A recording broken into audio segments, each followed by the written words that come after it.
November 15th, 2016, the regular board meeting for Menlo Park Fire Protection District. Roll call? Director Ianson? Here. Director Solano? Here. Director Carpenter? Here. Director Crawley? Present, I'm saying the Pledge of Allegiance. Director Bernstein? We'll get to that. We'll get to that. We'll get there. Thank you. Please stand for the Pledge of Allegiance. I pledge allegiance to the flag of the United States of America and to the republic for which it stands, one nation, under God, indivisible, with liberty and justice for all. Thank you. Please be seated. We had a canceled closed session, so there's no reportable items. Let's go to public comment. Well, actually, would it be number one? Yes. Okay, public, we have a public comment number one. We do not. Do we have anyone from the Menlo Park Fire Benevolent Activities to report for us? Okay. Chief? Actually, directors, if you want, since we have guests here, I'd be happy to, for now, postpone until they can do their presentation and get them in and out of here. Okay, so then we want to do the, we have the CalPERS presentation. Or maybe if you want to do for the gentleman for Station 6, because they're Okay. an in and out. We got more of them, so we can. How many people do we have for the Station 6 presentation? John's the ringleader on that one. Well, wants to get out. well, John, how late do you want to stay? He doesn't. How late do you want to pay me? Well, there you go. Okay. All right. Well, we'll yield to the chief. And how about the Station 6 presentation? John, you're on. Thank you, directors. I would first like to introduce everybody that is part of the Fire Station 6 project. We have Scott Ritter, he's our construction manager on the project. We have Keith Gonzalez, he is a principal in charge for the general contractor. And then we also have Carter and Bill from CJW Architecture, who you've met previously. I'd like to briefly go over the staff report. Currently, the notice to proceed has been issued. It was issued yesterday. We had a start date for yesterday. Abatement has begun. There is some asbestos in the Fire Station 6 building. That asbestos is currently being removed. As soon as that has been completed, we can go ahead and receive our demo permit, which is anticipated to be received next week. And then upon receiving that permit, we can go ahead and move forward with the demolition of the fire station. We're looking at potentially demoing the fire station either right before the Thanksgiving break or most likely right after. We also anticipate holding a groundbreaking ceremony either right before the December holiday break or potentially right when we return in January. We'll be polling the directors to figure out which day would potentially work best for the board of directors. Give you a little update on what to expect in the coming months. You should see some steel going up potentially around mid-April, and the actual fire station is anticipated to be completed in early 2018. Once the crew has moved into the fire station, we'll go ahead and move forward with the demolition of the Hoover House. We'll construct the engine display building.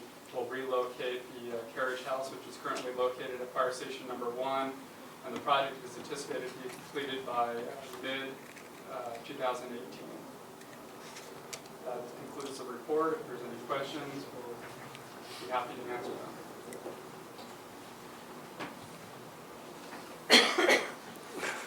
Okay, Jack.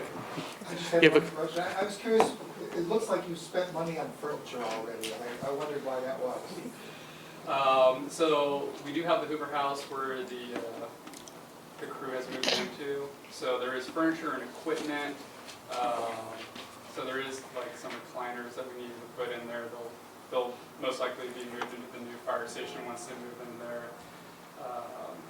There's some IT supplies and whatnot that we needed to get for the Hoover House as well to get that up and running. John, do you have are any of these gentlemen good a speaker, or you're just a primary If you have any speaker? direct questions that I want to defer, I'd be more than happy to defer that. But at this point, Okay, all right. Rex? Yeah. No. Get Yes, Peter. started. Yeah, I would just ask that as part of each month's board packet, that there be a update on, there'd be a schedule and a status against that schedule, so we know whether we're ahead of schedule or behind schedule, both time and budget-wise. These projects have a way sometimes of sort of slipping away from us. And as I've mentioned before, I think that next to our relationships with the employees, the labor relationships, the most important thing we do are these big dollar expenditures. And we cannot afford to have this project slip. So please let us know if there are problems, if there's anything that the board can do, if there's a lack of support from a partner agency or something like that, for heaven's sakes, let us know. I don't want to have any surprises. yes, Okay. Virginia? I'm going to echo what Peter said, because I just looked at how, I think back to Station 2 and how it was so behind schedule it was. And I think a status update would be beneficial for, including the city of Menlo Park too, quite frankly. You should know what's going on. But thanks for your report. I'm sure our relationship's going to be a whole lot better this time. Yes. There you go. So directors, the one thing I think maybe the contractor can answer too, because I know part of our challenge at Station 2 was supervision. So I know you were working that out, who the site supervisor is going to be for the project. Is that get worked out? yes, we have Mike Walker, who's our superintendent on the project. We also have Gray. Bilsey. So we have full-time supervision on our jobs at all times, regardless of where we're at, whether it be here or any place else that we're working. We have Mike Walker will be on site full-time. Greg Bilsey will handle day-to-day operations out of our office. My office is only 15, 20 minutes from the job site, and I'm the principal in charge, the executive overseeing the project. My involvement will be, I'm writing all the subcontracts right now, so I'm intimate with the scope of work, what we're trying to accomplish. Greg and I went through the schedule today. I know that we've turned it in, John's got it, and they're reviewing it along with Scott. And that's, as far as that goes, that's just the way we'll run our work. And we have a trailer out there, we will be on site full-time. Can you talk about maybe who the supervisor is, his background and experience? So Mike Walker's been, put me on the spot, I can't remember when we hired him, but he's been with us for over 10 years. There you go. He himself has worked on 3 or 4 fire stations for San Jose, Cupertino. Greg Bilsey is kind of like my right-hand guy in the office. He and I personally have done 3 fire stations together. And as a company, we've done close to 20 of them now. 3 in this district, right? Well, we did 3, 5, and 77 with Menlo Park years ago, and we did them with CJW, the architect here. So the team that you have right here is the team that did the 3 fire stations, in which I don't think you had any problems on. No problem. So I think that part of it is okay. We also did 2, unfortunately, we didn't get it, so. Yeah, we would agree to that now. But, yeah, that's, and again, if you have any questions or concerns or regard with any of my personnel, just, these guys know my number, feel free, just give me a call at the office and we'll Okay. answer anything you guys have. Are there any other questions? Is Chuck's microphone on? Because it's a red light. Yeah. I think so, unless the battery's going dead.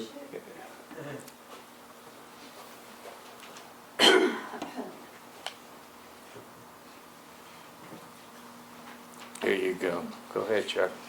I think it's important that we be good neighbors also, so I'm curious, I think it's important that either a letter or some sort of a community meeting or something to inform the neighbors of what the schedule would be. I think it's really important that they have a number they could call if there's any issue whatsoever, or they're worried about any tools left out or something unsafe for kids or whatever it might be.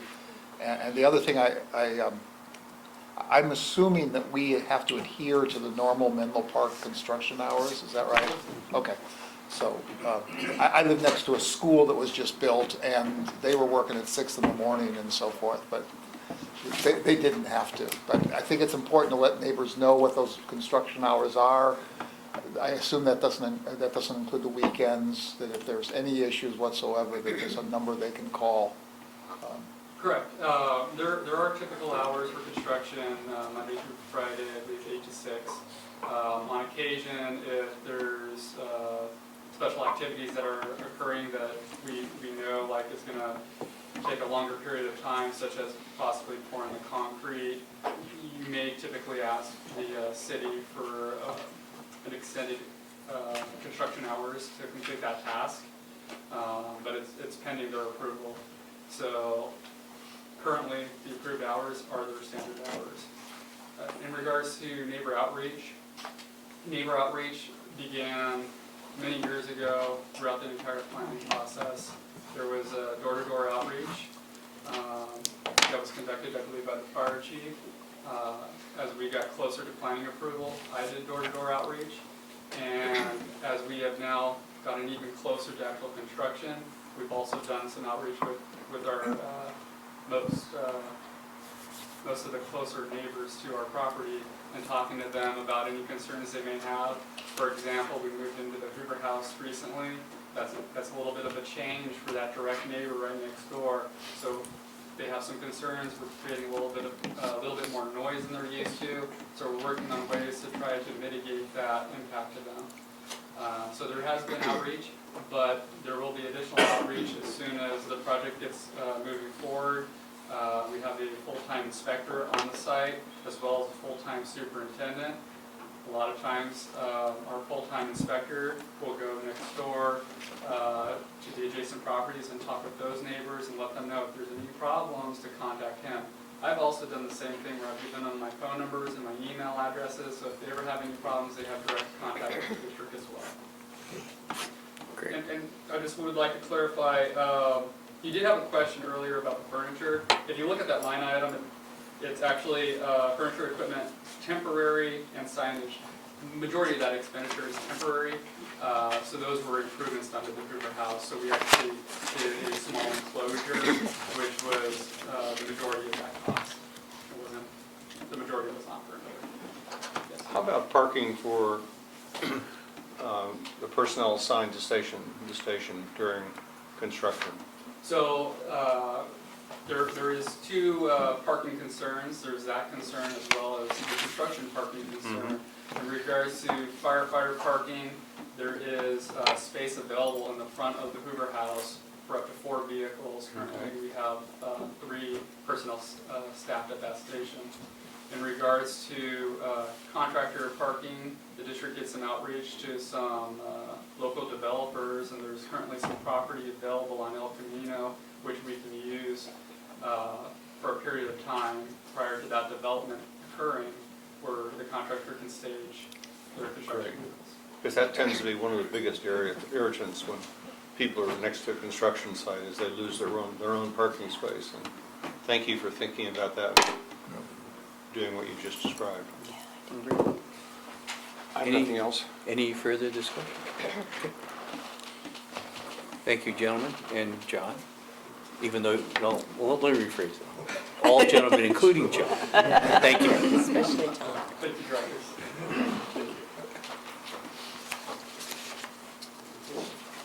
Thank you. Thank you. We'll be in touch. You got it. Thanks so much, huh? You bet. Appreciate it. Mr. Pryor, are you ready for the presentation? See, you got out unscathed, you know? See you guys, see you, bud. That was item number 3, is that? Yes, sir. No, Right, now Well, we're yes. going to, Doug's moving in. for number 4. right, so now we're on number 4, the CalPERS presentation by Doug Pryor, Vice President of Vartel Associates LLC, Slides are gonna be behind you. I can't make little finger people come there. I can't. Rex and I can have one of those little finger fights. Rex, have a little finger fight.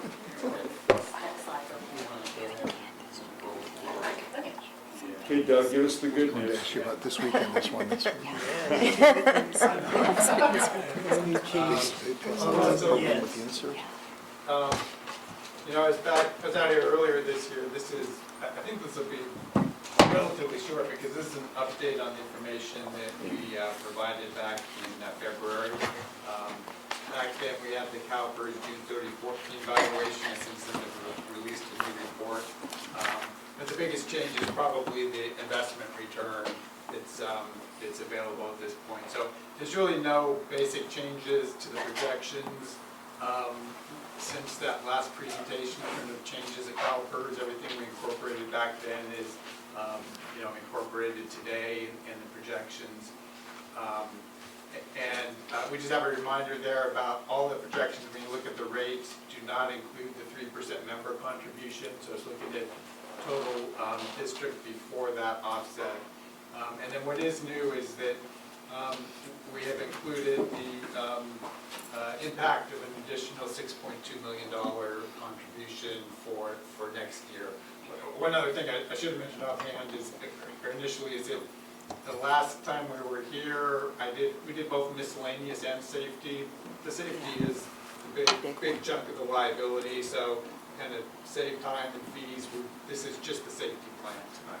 Okay, move forward.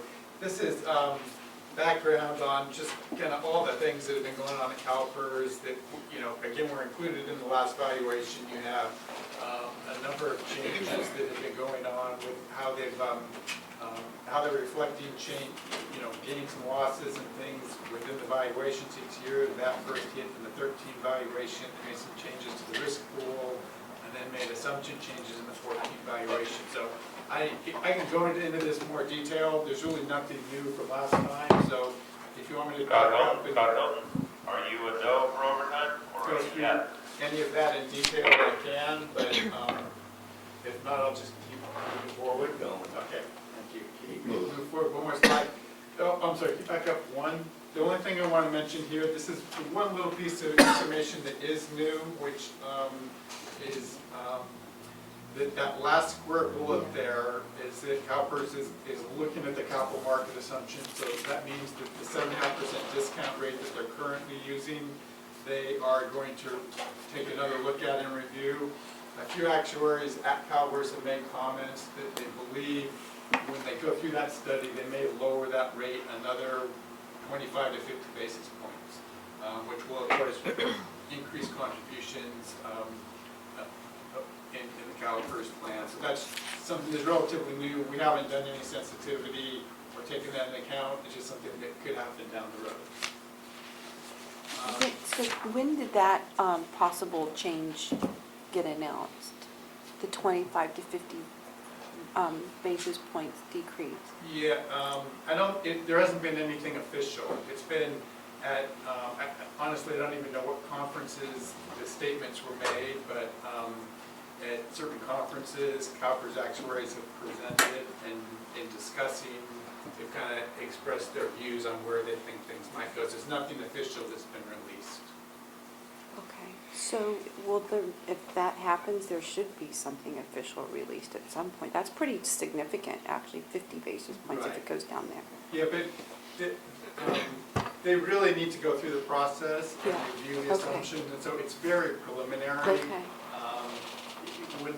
There'll be a lot about this once they start looking at the assumptions, and certainly if they make a change, there'll be a big announcement about that. But right now, it's just, an actuary or two that have sort of made comments offhand about, well, the market expectations look a little lower than they were when we did this a number of years ago, and so maybe it'll drop. So that's all they've really said. Okay, thank you.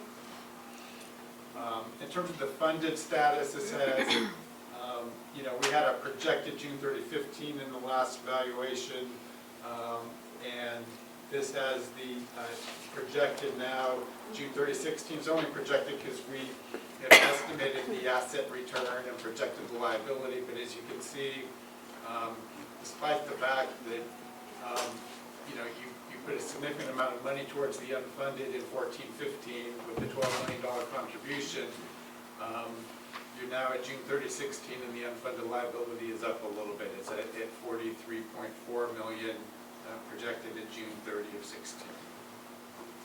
And here's where contribution rates are expected to go. These are up a little bit from where we had them when we're out here in February. The main reason is because we had, when we did the February numbers, we had to project the June 30, 16 investment return. And we projected based on what we had at that point. It turned out the year wasn't quite as good as we had hoped. I suppose it wasn't, it was, I guess another way of saying that is worse than we had thought it was going to be. Because when we did the numbers in February, we thought the return would be close to 4%. As it turned out, it was more like 0.6% for the year. So What was the difference again? the actual return for June 30, 16 was 0.6%. And when we did the presentation in February, we had assumed through June of 2016 that they would get about 4%.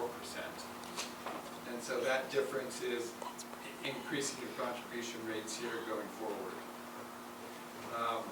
So that, we're breaking out the normal cost and unfunded liability, but, the total contribution is the green line there, projected to go to a little under 55% by fiscal year 2027. And if you scroll down, these are the numbers that, this is now contributions in dollar amounts. The others were as a percentage of payroll. CalPERS assumes the payroll will grow by 3% per year. And so, this growth might look a little bigger than if you look at it as a percent of payroll, because this also has the projected increase in payroll costs going forward. So projected to get to about 8.2 million in fiscal year 27 on the dollar amount basis. And so finally, this slide, I think this is the last slide. The rest is really backup information, but this shows the impact. So the green, the green line there is what we looked at on the previous slide. That's where your contribution rates are projected to go. And I suppose that's a purple. The line below that is where they're projected to go if you contribute an additional $6.2 million towards the unfunded during next fiscal year. I'm getting my fiscal years mixed up. We assumed that it would go in this fiscal year. And so that would be the impact there on 17, 18 and forward of the additional $6.2 million. There's different ways CalPERS permits you to kind of reflect that credit. This method we're using here is essentially taking that credit over a 20-year period. Credit being the impact of the additional $6.2 million is reducing your rate evenly over a 20-year period. And Doug, also, the slide before did not include the safeties, the classic safety 3% cost sharing. So Right, it's I was also going to important. ask about that vis-a-vis HEPA. Yeah. Hey Doug, timing for payment? I know it was one of the things that came out of the committee. Yeah, Any recommendation? So years ago, the way CalPERS allocated the assets, strangely enough, there were advantages to when you contributed, and if they were having a good year, you might want to, I forget which way this even went, but you could sort of time the market. If you knew they're doing well, you could put the money in and get a full year's credit. They don't do that anymore. They actually credit the actual investment earnings. So it seems to me the only issue is, a matter of market timing, and I'm the wrong person to ask about that. So I will say in terms of, putting money in terms of time weighting the contribution, it seems to me that, and I don't know if this is where the question was going, but I've heard agencies really look at this two ways. Some have said, well, look, we should dollar or time weight the contribution, not put it in at once, so that we don't like put it in at a spike and lose money. It's reasonable, I think it's a reasonable approach. Another approach has been, well, look, this money is gonna be in there for 50, 60 plus years. It's a long-term investment, and so you look at kind of the long-term nature of things. It really doesn't matter much if you happen to put it in a month worth of dip. Long-term, you're gonna, it's gonna be hopefully a good investment. So that's 2 cents on timing from an actuary that you shouldn't listen to investment advice from, but that's some thoughts on It's that. like timing the market. Go ahead, Joe. Let me make sure I'm understanding you. Are you saying that the payment is not credited to the full unfunded liability?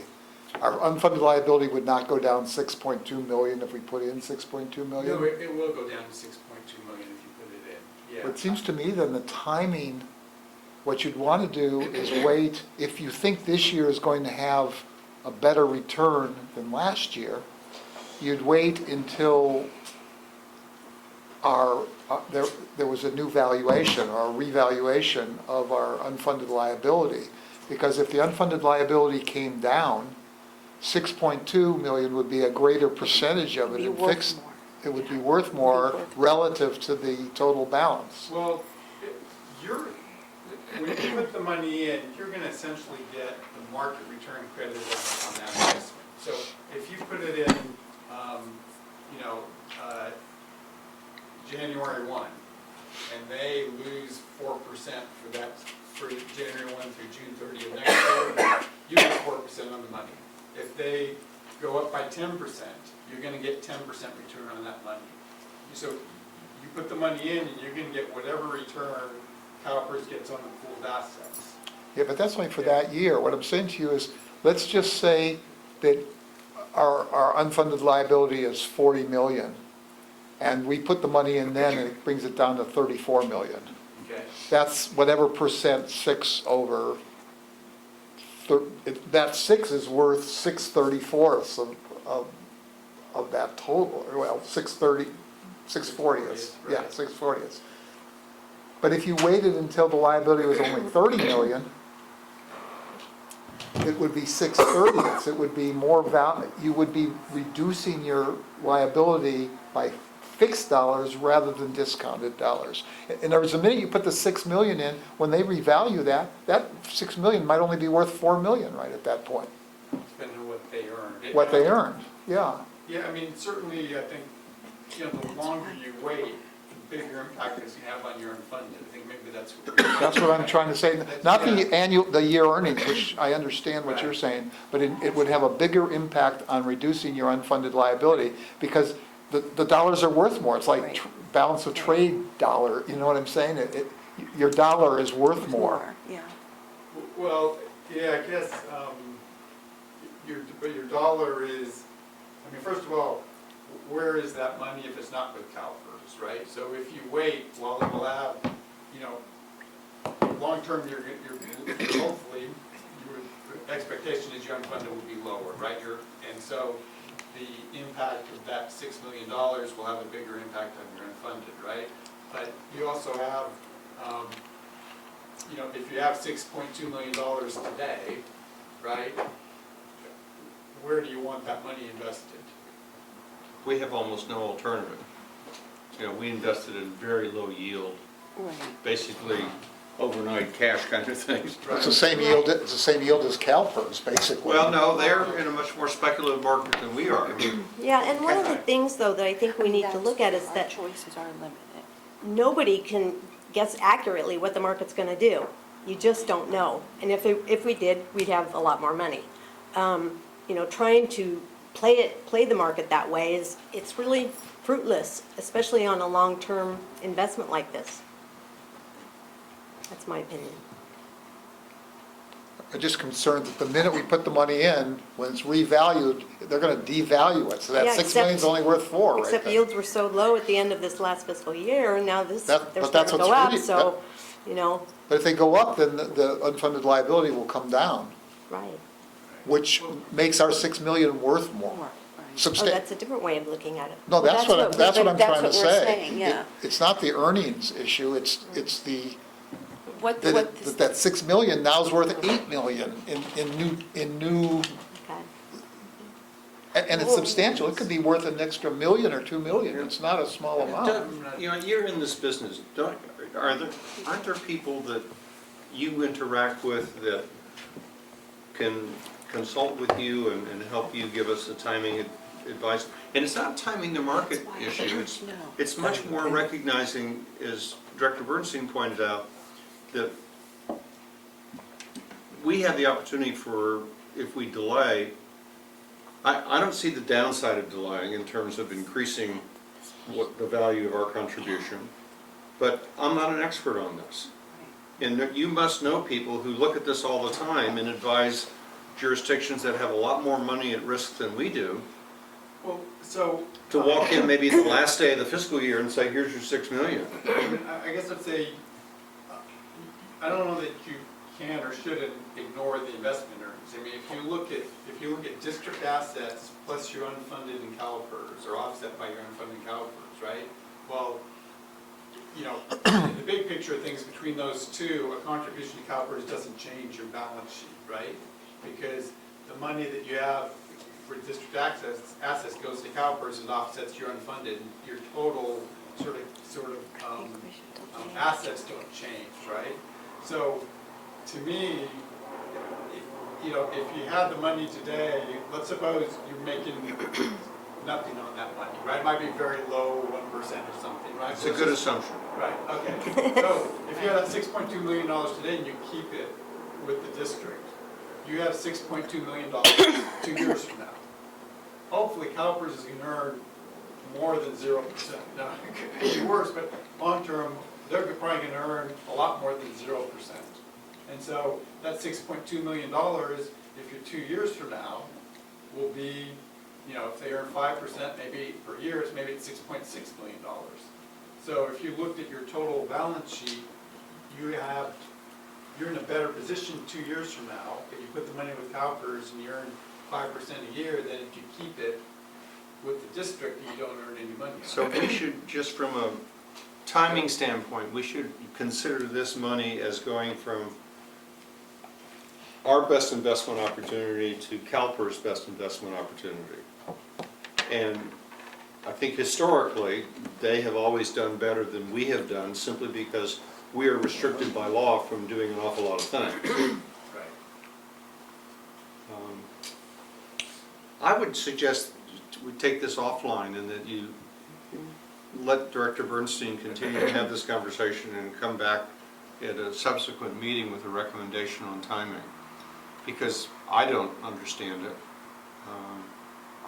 It's Greek to me in terms of, you know, how much our contribution's worth Maybe you now could bring it versus to the later, you know. finance committee? Well, that's what I was gonna ask, is that something the finance committee should look at? Because Well, I'm the concerned finance about the committee timing talked about, the issue, problem is, too. you're talking amongst yourselves when you don't have knowledge or information is not particularly productive. Yeah. You know, and what I would like to see is Chuck and Kathy and you and, you know, maybe somebody you know who's had a lot of experience in advising jurisdictions on this. You know, there's probably somebody really smart out there who's thought about this and says, hey, this is the way that you can time it to maximize the value. Or that really smart person may say, don't try to time it because there's no payoff to timing, because we don't know enough to time it. Yeah, I guess I'm still, the timing, you're saying it's not a market timing in terms of the return on the CalPERS funds. No, You're saying this, what's the timing issue then? I guess I'm it's the not- date of the revaluation of the unfunded liability. The revaluation, because the liability is not gonna change based on how much money, assets you have in the fund. Right, the liability is not changing. The unfunded liability is changing based on how much assets you have, but the liability is independent of the assets. We can have a much bigger impact on the unfunded liability. Again, Right I'd now, like we're to putting see it this in, offline, we're 'cause I putting don't it in think as a it's- Yeah, devalued I would dollar. agree. You know, Right. And I'm happy to work with Chuck on that you're okay I'm with I'm that. perfectly comfortable. Because I'm not on yeah. the finance committee, but Hey, you- I've done investments before. Go right ahead. You both understand this much more than I do. And I think that I would welcome coming back to this a month from now and having you guys say, hey, we've talked about this and this is what our recommendation is. We talked about it in the finance committee, but Chuck was having a conversation with himself because I didn't know enough to intelligently engage on the issue. Can I ask just one question? Is there any projection now of what the return, I know it's pretty early, but any projection on how CalPERS is going to do in the current year? Yeah, they are, refresh my memory, so to tell you the right number, but they were,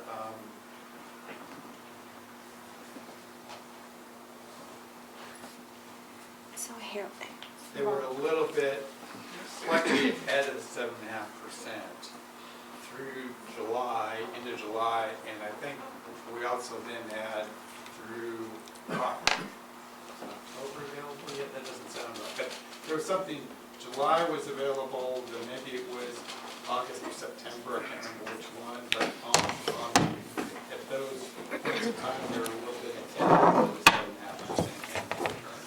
And when is what's the valuation date where it's fixed for the prior year?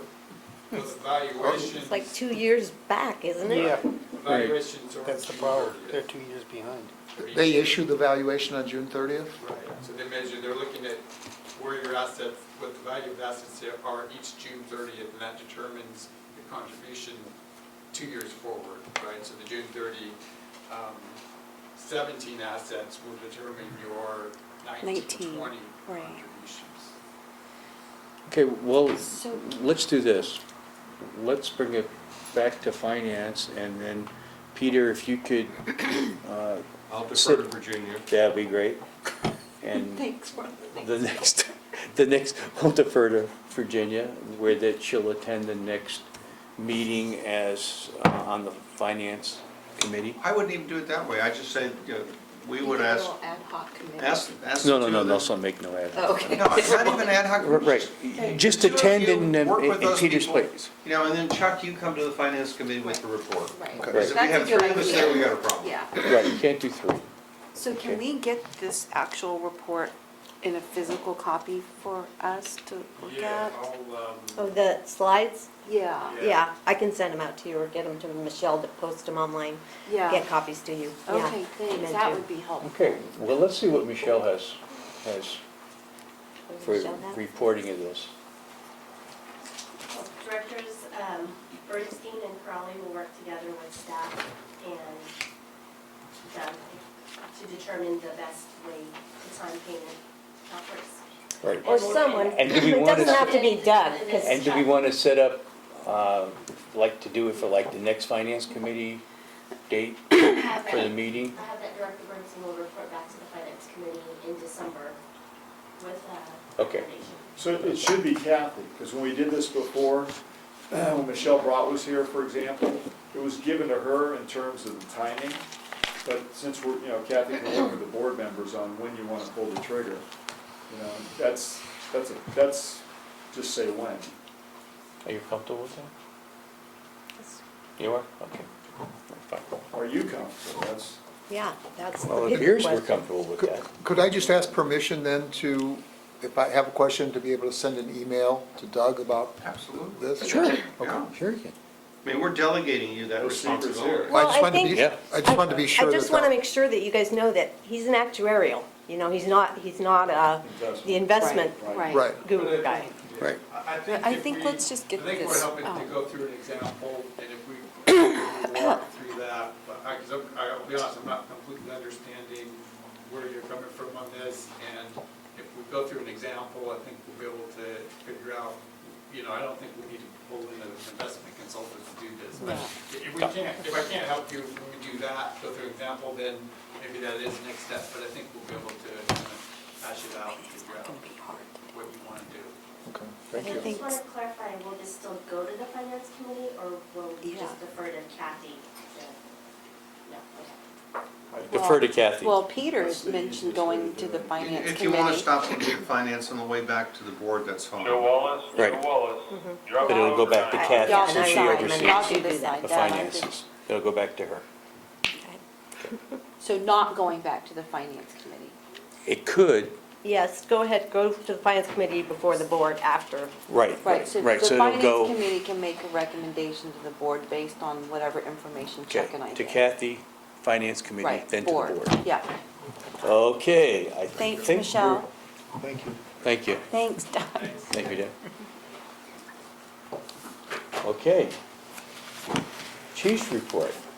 Yeah, now we clear the room. So- Where is everybody? Which is good, that's all right. People You get can out- stay if you like, people Doug. get out of here. Yeah, I'll leave some of this up to the board members. Director Solano and I met with the mayor of Atherton yesterday, and the city manager. I'm sure he can do a quick update there unless you want to hear it, and I know we sent something out already.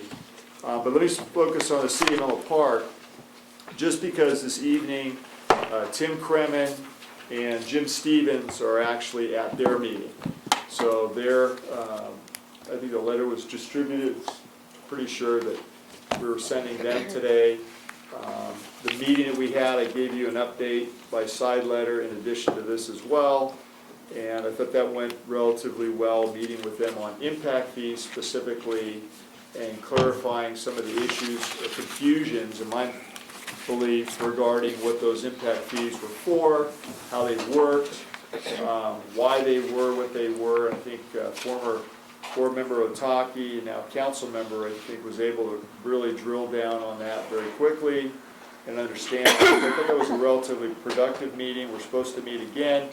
But the outstanding item for tonight with the Planning Commission was having items in there related to or not superseded by if they were going to accept the general plan. Tim worked with staff at the city. It doesn't look like the city tonight is going to have to make that decision, which is good. We'll have hopefully a little bit longer, which will give us another opportunity to meet with the city of Menlo Park and that subcommittee and work through some of the issues. Former Director Otaki, now Councilmember Otaki, I think was the one that was needed to read the material that we provided to that meeting, which is on our website. And so, we'll wait for the next time when we schedule that meeting with the city, which we currently have not done. I know Director Einson was there, so I don't know if he wants to say anything about that as well, but. You just about covered it. Say letter? Oh, he said he covered it. covered it. Oh, I'm sorry, I couldn't. Yeah. So Rob, I don't know if you want to bring that up. No, I think it was a continuation of that. I don't think they were ready for us.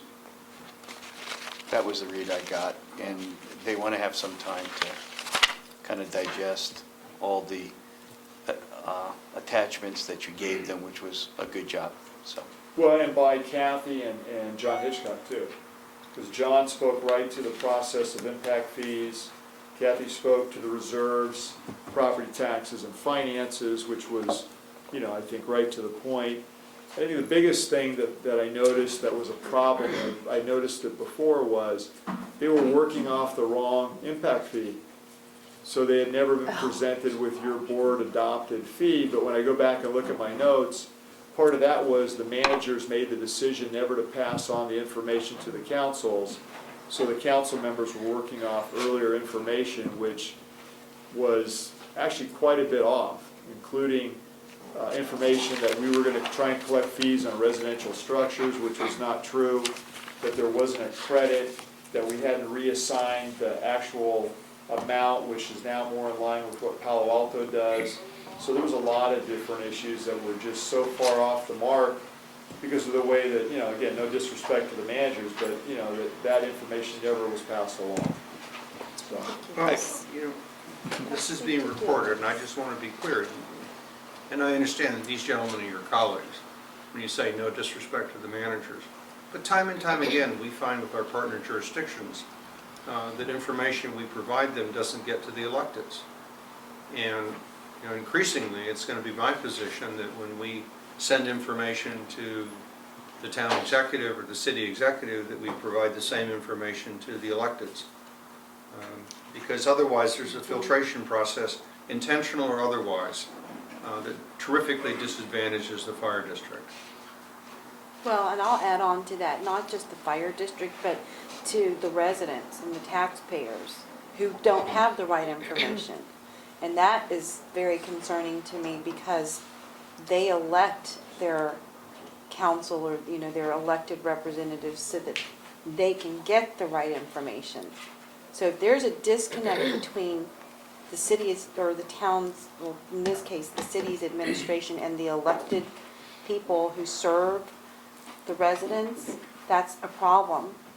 And I don't even know how you rectify it except do what Peter suggests, which is basically make sure that whatever's sent to the administration gets sent to the elected people, and not just to the mayor, to every single person on that elected body. Exactly. And I don't think there's any reason that we can't do that. Well, there isn't, and again, we can certainly do that every time, and I think. You might not want to do it on your own initiative, but I think the message from the board is, we would like you to do that. And that is a request from us, direction to staff, as I would say. Message received. Thank you. The other issue that came up, and as you know, it's come up, I think, consistently, is the transparency issue. Right. And, I think Well, it's. it's a whole host of issues, Well, not it just is, transparency. but that was brought up as you, if you watch the video in the Menlo Park City Council meeting, where they addressed whether they should join the study with the town of Atherton. And I think the discussion's different than what it is with the town, because the town's looking for information in a different format than we typically collect. But somewhere along the line, it was that we didn't have information, or there wasn't transparency. And there's nothing that can be further from the truth. It's all on our website. There's things that are available. Governmental entities are supposed to have audits, budgets, so, it wasn't as if it wasn't there. I think the concern, at least I heard from Cap Carlton, which was, the second half of the council members that were involved, was they needed analytics from a professional. So hopefully, working with Councilmember Otake, we'll be able to give them what they need. I don't know that they need an analyst to study a budget that pretty well is laid out and tells you what we do with the money, how much there is, and, even in the reserves, how those are allocated, so.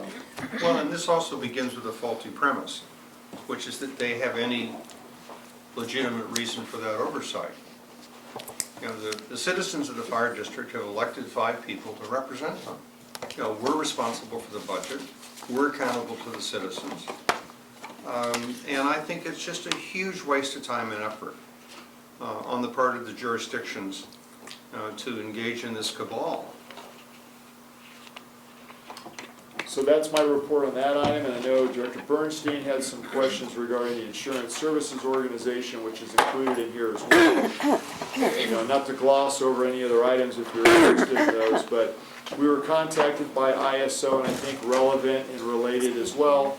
We have a Class 2 rating based upon how we do deployment. I know in our meeting last night with the Atherton mayor, I think what most people don't realize is that insurance ratings are also generated based upon our capability. And So- total district. Right, as the whole district, but also unit deployment as well. So I know some of the things that the mayor was interested in, I would guess subsequently the council, is how can we go to smaller pieces of equipment? Do we need engines? Can we go to not have a ladder truck? That's all great, but ISO says what you need too, if any of our residents want to maintain their insurance at what it is, because the lower we drop on the ISO scale, the more insurance costs for people that need to buy it. So, we went to a 2 last time, that was a big deal. From a 3, 1 is best. So hopefully at the joint meeting, we'll address some of this and Also, make it clear what this means. Also, Chief, while we're on the ISO, we had mentioned the aspect of the water department in EPA that has low water pressure that could totally affect our ISO rating as a district. It does. You have that, there are aspects, and I'll refer to John, there's aspects of the water supply system in the town of Atherton based upon the distance between the hydrants and pressures, and also in East Palo Alto that typically have been where we've had some grading problems in the past. Some of that's been improved, some of that still exists today. John, you want to address the water problem in East Palo Alto at all, or? Well, we're still trying to verify facts, and that's, Really? which is where we're at. Mhm. But I'm actually excited about the ISO rating. It's actually gonna allow us to take information that we need to get out of the water. Great. Good. Also, I have some other questions. Sure. On, in your county fire chief's report, you talk about the active shooter training. How's the progress with that? Well, they're gonna have to, I think the good news this time around is trying to marry up with Santa Clara County so that it starts to, there's a broader look, not just with San Mateo, but with Santa Clara, because those officers are gonna come in as well. Police and fire, even though PD's got the lead, it helps to work off the same sheet of music. I think we continue to refine that. The field training's not been the problem. The field training usually goes, everybody knows their roles, but it's more in the operational manuals and how we would approach what we call things, common terminology. That's typically where we have some issues with interaction between law and fire. And you don't want it to be different from county to county either. So Okay. that's getting worked on.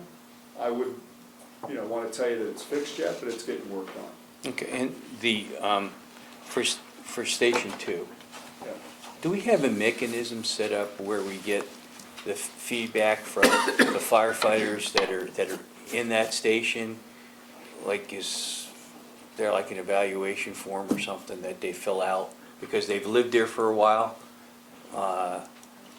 You mean asking Does the them, are you design, happy does living here? it, yeah, well, does the design work, does, Yeah, I would say, shower heads. I would call it the deputy chief who, finds from the ops side whether or not it's working, so I'll defer it to Don. Because if we're gonna use that as a boilerplate, There's no official form other than, the BCs are, trust me, these guys have no issue giving their opinion on things. Right. No, So, I bet, but, there's little things that they mentioned here and there, and, and John is a big part of it also. okay. Great, so he's talking to them constantly, but no official format or anything like that. Well, as long as we're getting the feedback from the people that are living there, because if we're gonna try to do that boilerplate station into other locations, we wanna be sure Oh, yeah, that, every single one you finish, you want to take the good and the bad. Okay. And incorporate that into the next move. okay, that's all I have to say. Thanks. Peter? No, I'll have some issues to raise in the liaison. Actually, no, maybe I should know. I'm no longer Atherton liaison, so let me do this now. Back through it. I just want to bring to the board's attention that the Lindenwood Homeowners Association Station 3. has taken the initiative to designate 6 assembly points in the 3 fire district neighborhoods which overlap the neighborhood of Lindenwood. And the plan is, and we've talked about this in the ADAPT organization for a long time, when something happens and there are no communications or anything else, people are going to look around and sort of say, well, where do I go? And where do I start getting organized? And so within the ADAPT discussion, we decided that what we needed to have was assembly points, and reached out to the town and the homeowners association. The homeowners association overwhelmingly embraced the idea. They sent this to every member of the homeowners association, so everybody now knows the 6 sites within Lindenwood to go to when a disaster occurs. There has been a continuing controversy about putting up signs, which I don't really understand, because without signs, people aren't going to know where this map is when it hits the fan. Atherton now has a sign ordinance which they contend precludes putting signs up for this purpose, so we'll try to sort that out. Okay. Virginia? You have anything? Peter? Chuck, that's right, Chuck. I wanted to follow up a little bit on the ISO situation. Sure. It doesn't appear to, but I wondered, does ISO have any impact at all on the rates people pay the earthquake authority for earthquake insurance? So, typically just fire, and if you notice too in there, you don't see anything about EMS, emergency medical services, they just don't look at it. So it's really all about what you pay in fire insurance. And I wonder if you could tell us a little bit more about our relationship with the water agencies and water pressure. And also, do the number of pumpers we have, would that offset the lack of pressure in a location? Or is there anything we can do to overcome the problems? Well, it's, you know, it's like anything else. What value do we get from, I mean, there's the scoring, so you can try and bump your score based upon different criteria in here, but, you know, and then there's also, in the old days, what hydrants they would test and which ones you hope they didn't test. But, you know, I'll let John take that one because I think he's closer to the water problem. But, you know, there's two things. So I'll say this before John takes it. There's the real-world operations side, and then there's the ISO grading side. And there's a balance between both. You want a good score, at the same time you want it to be legitimate and real, and they've really tried over the last several years to make their grading more legitimate, meaning that, you know, we're not carrying equipment we would never use or doing trainings in a fashion that we wouldn't normally do them. So they've tried to, you know, look at what's the latest and greatest out there, how the fire service operates. We've got a little bit of a unique water issue in this district. Multiple companies, and again, I'll let John take it, but, you know, you have everything from an East Palo Alto to an Atherton with longer, you know, distances between homes, and larger lots with bigger driveways that it's, you know, further from the street to the building. So, you know, it just presents a different myriad of problems compared to some communities, but take it from there, John. So we work with multiple water jurisdictions. We have East Palo Alto that owns their own water and then contracts out with a water agency to manage their existing system. We have Palo Alto Park Mutual Water, we have the O'Connor Water District, Cal Water, and then Menlo Park Water. So Cal Water and Menlo Park Water are the two water districts that right now have, over the last 10 years, have been investing quite heavily into their infrastructures and have been adding hydrants, in replacing water mains that have been aging and increasing size and pressure, and also working on emergency water storage.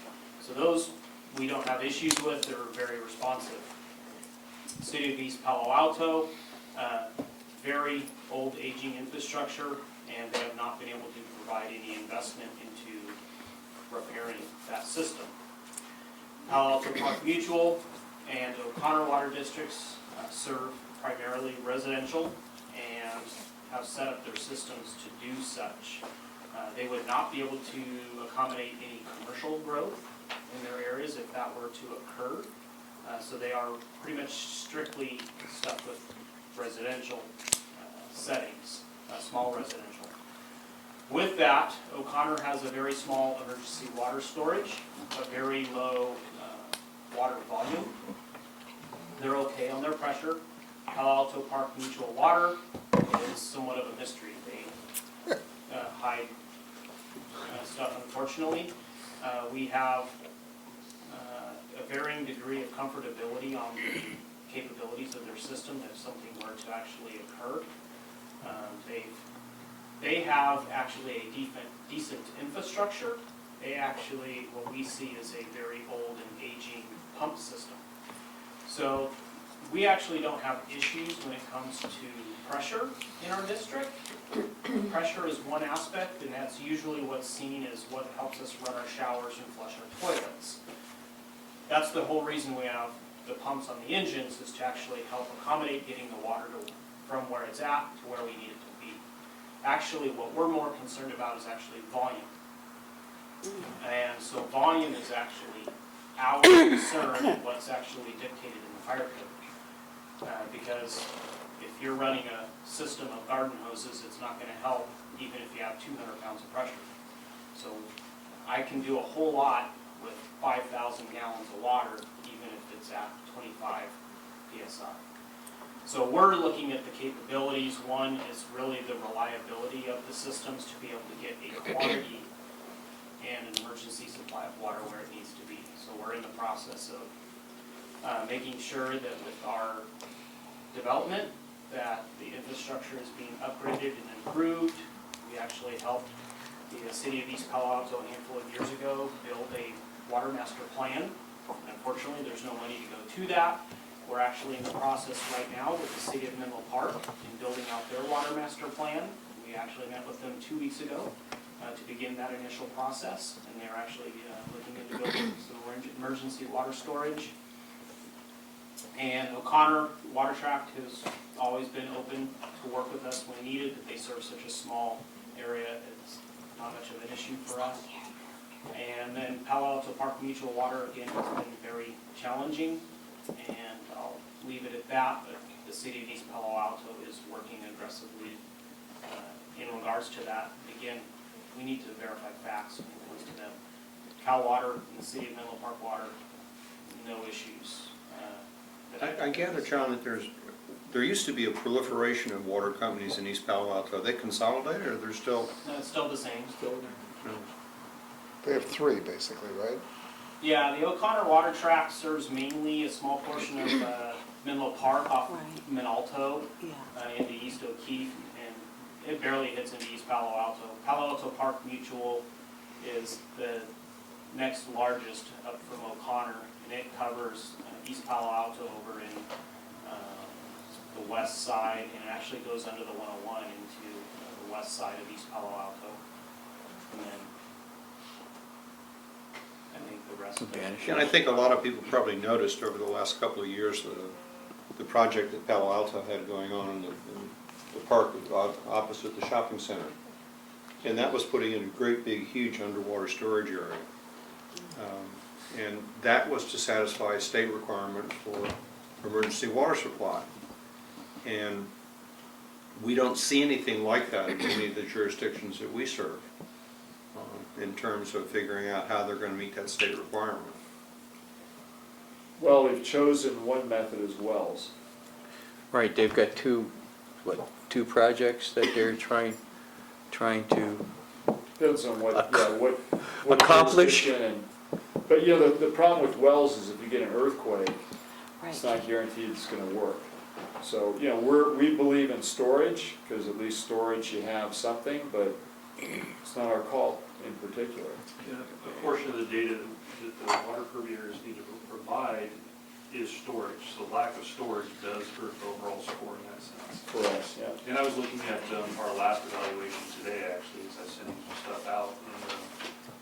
And we didn't do horrible, but we lost points in the water section. Well, that's been the representation, Chief, that you've been giving us for years with the ISO. Yeah, and I'll give, actually Atherton a plug. So we did the joint meeting with them 9 years ago. One of the outcomes that was we ended up working with the town and Cal Water and putting more hydrants in the town of Atherton, coming up with a longer term plan to make repairs and fixes, which some of that's happened. You know, and looking at, you know, one of the difficulties, and John didn't mention it, but it's on some of these streets, if you put a new water line in, you know, it's not just fixing the area where you put the line, you gotta take 5 feet on either side and repave the road. So it makes it's more expensive to do that.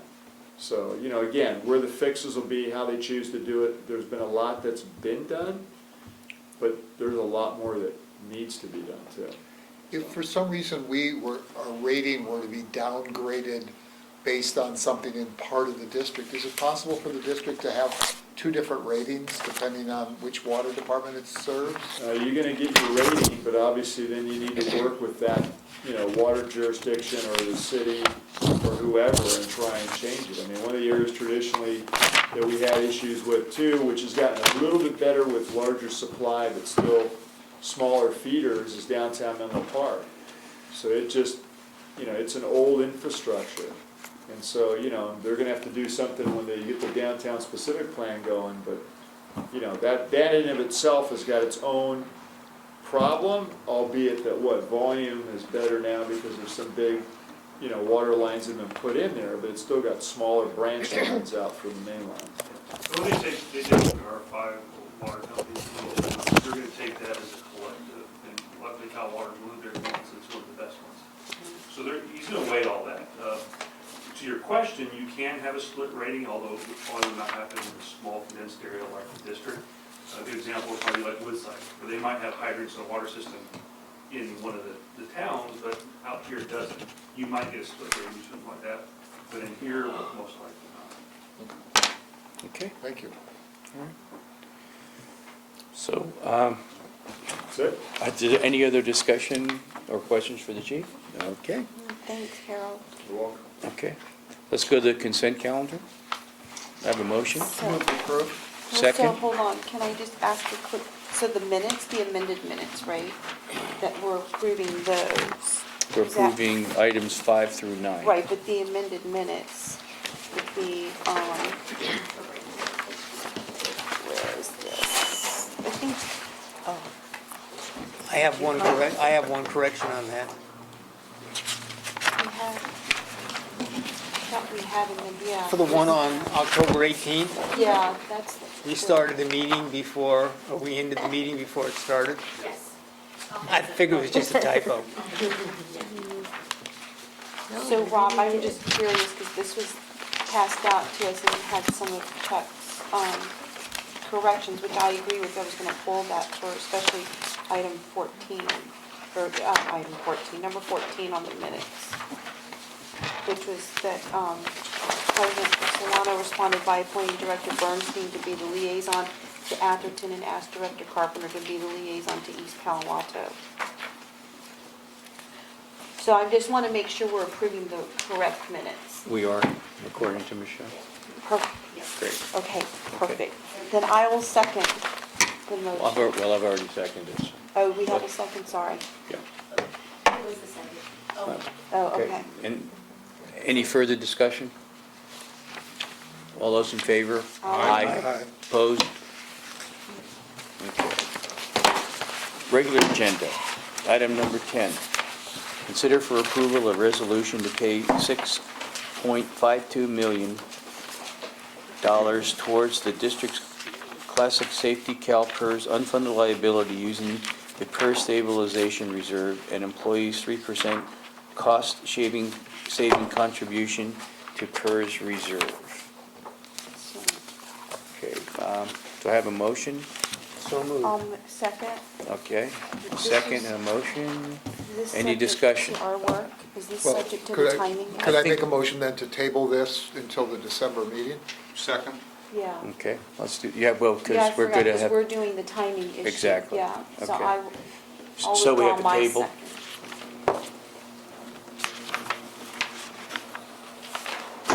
Okay. Item number 11. First, Do we need to vote on You that? have to vote on it? Motion to table is. You have to vote. Table a Table. second, yeah, it's a quick vote. Motion to table to the December meeting specifically, yeah, Yeah, made And and vote. seconded, we do need to vote on it. yeah. So- okay. All those in favor? Aye. Aye. Opposed? Okay. 11, first reading of the Menlo Park Fire Protection District Ordinance adopting by reference the 2015 International Fire Code with 2016 California amendments and local requirements. So moved. So moved. Second. Okay, I have a second. Motion second. Any discussion? Yes, Chuck? I would just like to ask this question again. I know I got an answer, but I still didn't fully understand the answer about how is this different from what we looked at before and so I'm forth? glad you're asking, because I want you to definitely be educated on it, because I've actually been learning a lot over the last handful of weeks. I've been doing a lot of reading in the Health and Safety Code and also with Fire District Law. And with that, what I wanted to make sure is that we're going to stay in compliance with adopting the new fire code. And upon reading that, each of the ordinances that was proposed last month was making sure that we were meeting timing requirements as required by the Health and Safety Code, which is really 44 days when it comes down to it for us to go to notify each of the town and the cities and the county of the ordinance before it even gets published. So we were meeting a timing requirement required by law for us to have those ordinances be published and be read. And so we're meeting that timing requirement. Now, with each of those ordinances, then they need to be ratified. And once they're ratified, then they can become legally enforceable. Part of the California Fire Code, though, is all of our administrative functions, code enforcement, fees, etc. So what I'm actually doing here is what is non-building standards. That's why there's nothing included in this ordinance in regards to fire sprinklers or anything that's more restrictive than state minimum code for building standards. So these are the things that are within the jurisdiction of the fire district. Correct. So as a legal authoritative body, we are able to still adopt the fire code, which allows the administrative functions, charging of fees, allowing us to perform code enforcement duties, our normal daily duties, which we do not have to go to the town, cities and stuff to be able to perform and get that ratified. We can do this as a local body. And so by doing this, it allows us to have our timing be met and just to be able to publish that. And then in our December meeting, that will get passed. And then January 1st, we will meet our legal obligations to be able to perform our daily duties. So that is what is before you now, is just staying in compliance until everything else gets ratified by each jurisdiction for those items which are building-related standards items in addition to. Where do we stand on, where are those 4 jurisdictions on ratification? Where we are at, Town of Atherton is really good. We're going to be either at the end of December, most likely at the very beginning of January. Their first meeting is what is being proposed. And City of Menlo Park, I'm still not sure. I'm shooting for January. It could be February with them. I do not know, though I am expecting a response letter that I would be able to present to you at the December meeting from them. East Palo Alto, again, really good. I'm actually doing some more staff meetings with them, but that should be either the end of December, beginning of January. And San Mateo County, I'm glad to report yesterday I had a very positive, productive meeting with them, and I got a lot of good language. I will present to you at the December meeting their public comments for theirs, and I would gather that we would be going in January for ratification before the Board of Supervisors, possibly February, because they like to put all of the fire jurisdictions in the county together as one group. I would just ask the chief to remind the executives of the jurisdictions involved that absent approval on the 1st of January, we revert to the old fire code. You know, things don't stay where they are. We go backwards. And so unless people adopt this on a timely basis, the residents of the fire district that live in those particular jurisdictions are going to be placed at higher risk. And consistent with our earlier conversation, copy that to the electeds and let them know. I'm concerned, for example, that Menlo Park has a habit of saying, well, you know, we can't get that on an agenda for X number of months. But if you wanted to operate a robot, you could come in and give a presentation. Or if you want to do something else, you know, it goes right to the top of the agenda. They need to realize that their inaction will place their citizens at risk. And we should be clear about that. Go ahead, Chuck. So, let me be clear, I understand your explanation, which helps a lot. What we will be adopting here covers all of the jurisdictions. Correct, it covers all the jurisdictions, so we can perform our daily duties as a fire prevention bureau. And am I correct that some of this language was in the other ordinance that we reviewed? A lot of that is in the other ordinances, because we want each of those jurisdictions to be aware of those other administrative features so that there's consistency, and again, transparency, and that they're aware of what's being adopted on the district side, also administratively. So And you're- maybe I can help explain this quickly. Is today, if you vote to introduce the ordinance and set the hearing date for December 13th, once we have the hearing on December 13th as to this ordinance and it passes, it's effective. While the other ones, we're going to have a hearing on December 13th pass them, and then we need to wait for ratification.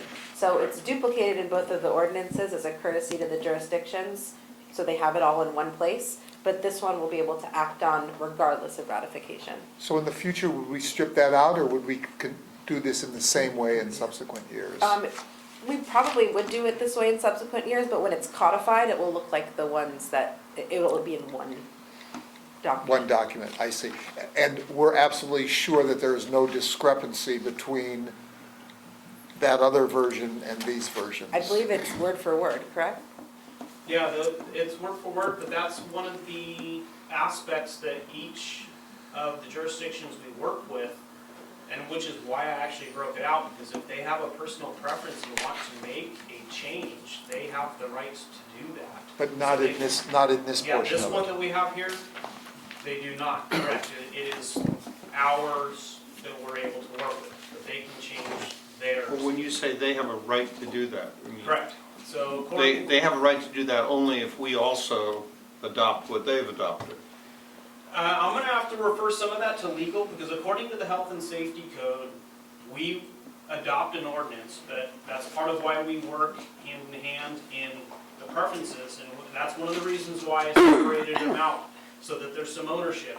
I understand that. So when we pass it, it then goes to each of the jurisdictions, and right now, they're in a period of where they will provide written comment back as to what they may not like and wish to see changed. And we can make those changes on the dais at the December 13th meeting. Which is what I'm, Which, are we now talking about the things over which we have control? Or are we No, talking about? so I'm talking about building Yeah, but we have to standards. consent to those changes. Yes, so. Oh, yes, yes. Yeah, you know, for It- example, I think we made a huge mistake when we agreed to let Menlo Park remove the chief's veto authority on primary response routes. Right, it's a negotiation process. So the process is, we have an ordinance that we propose, we introduced it, we send notice to the jurisdictions. Under the Health and Safety Code, they have a period of time whether, that they can send written comments. We would consider those comments at our meeting, knowing that the law doesn't become effective until they ratify. So if we don't take those comments into consideration, the jurisdictions may not ratify. That would be the time for a negotiation process. But no, we don't have to adopt whatever those suggestions are. It would start a dialogue. Yeah, and what they can also do is, let's say it goes to ratification, at their council meeting, they can actually ratify it with amendments, which then comes back to us. For So- negotiation of the amendments? So that's where we're at, and then again, basically what we're trying to do is, let's alleviate all that legal process, let's come to an agreement. I think that's admirable, but I, for one, am going to be looking very carefully at jurisdictions that say we want to be treated differently. You know, we want a different sprinkler requirement, we want a different primary route requirement, et cetera. And every negotiation always ends up in, you know, somebody having to say, you know, both sides have to agree. And I don't think we took a hard enough line on that the last time around. Well, on December 13th, I'll be coming to you, explaining to you those differences, and I'll have to obviously sell you on where I feel with that, on my opinion, and then go from there. But overall, I'm actually pleasantly happy with the You know, turnout. I greatly value your professional opinion, but I also recognize that you and the chief are engaged in a negotiation with your counterparts, and you're trying to come to us with something that you think both sides will support. I will certainly be influenced by that, but I don't intend to be obligated by it, and I don't mean any disrespect in that. I just think that sometimes, you know, you do the best you can, and then it's our job to say, no, that's not enough. Right now, the biggest change is with the county, which I'll give you the heads up on, and I'm still kicking myself over letting the last one through, so we probably won't have any issues this time. But the county seems to be going, yeah. it's that moved forward. progressing Yeah, well. I'm doing an evaluation and Okay, working with them. so we have a motion and a second. And so we want to, it's just to make sure, we want a motion to introduce the ordinance, waive the reading, and set the hearing date for December 13th. So moved. Second? Okay. Any further discussion? All those in favor? Aye. All opposed? Okay. Thank you. Thank you, Thanks, John. Number 12, consider and discuss the fire chief's response to the preliminary draft of the San Mateo County-wide transportation plan. Chief, it looks like that's you.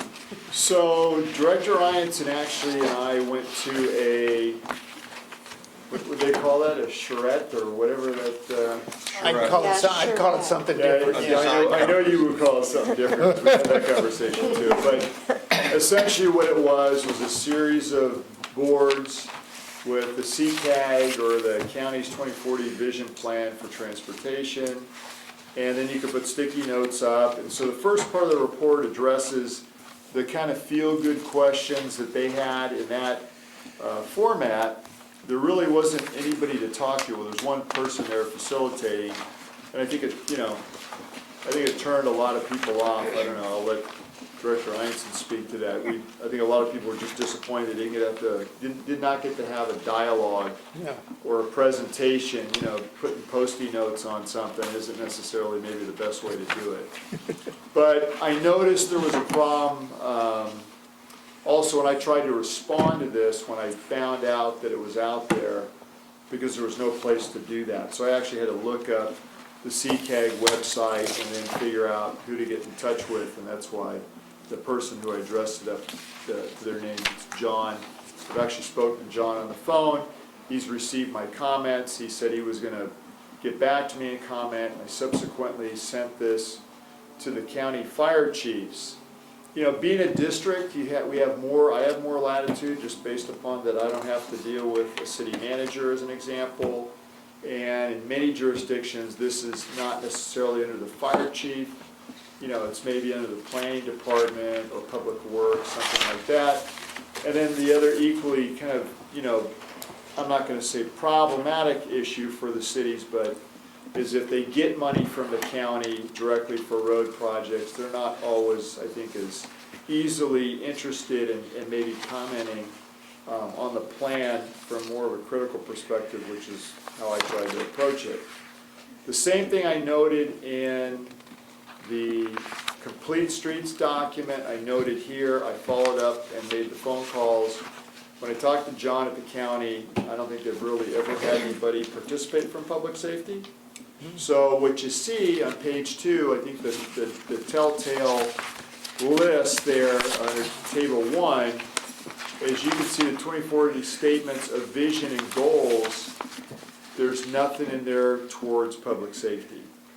And what's interesting as you go through this, where I give some of my responses, is yet they know we respond to the accidents and emergencies that occur, and how that's probably 50% of all the problems in the county with road issues are car accidents, vehicle accidents, pedestrians, bicyclists, things like that.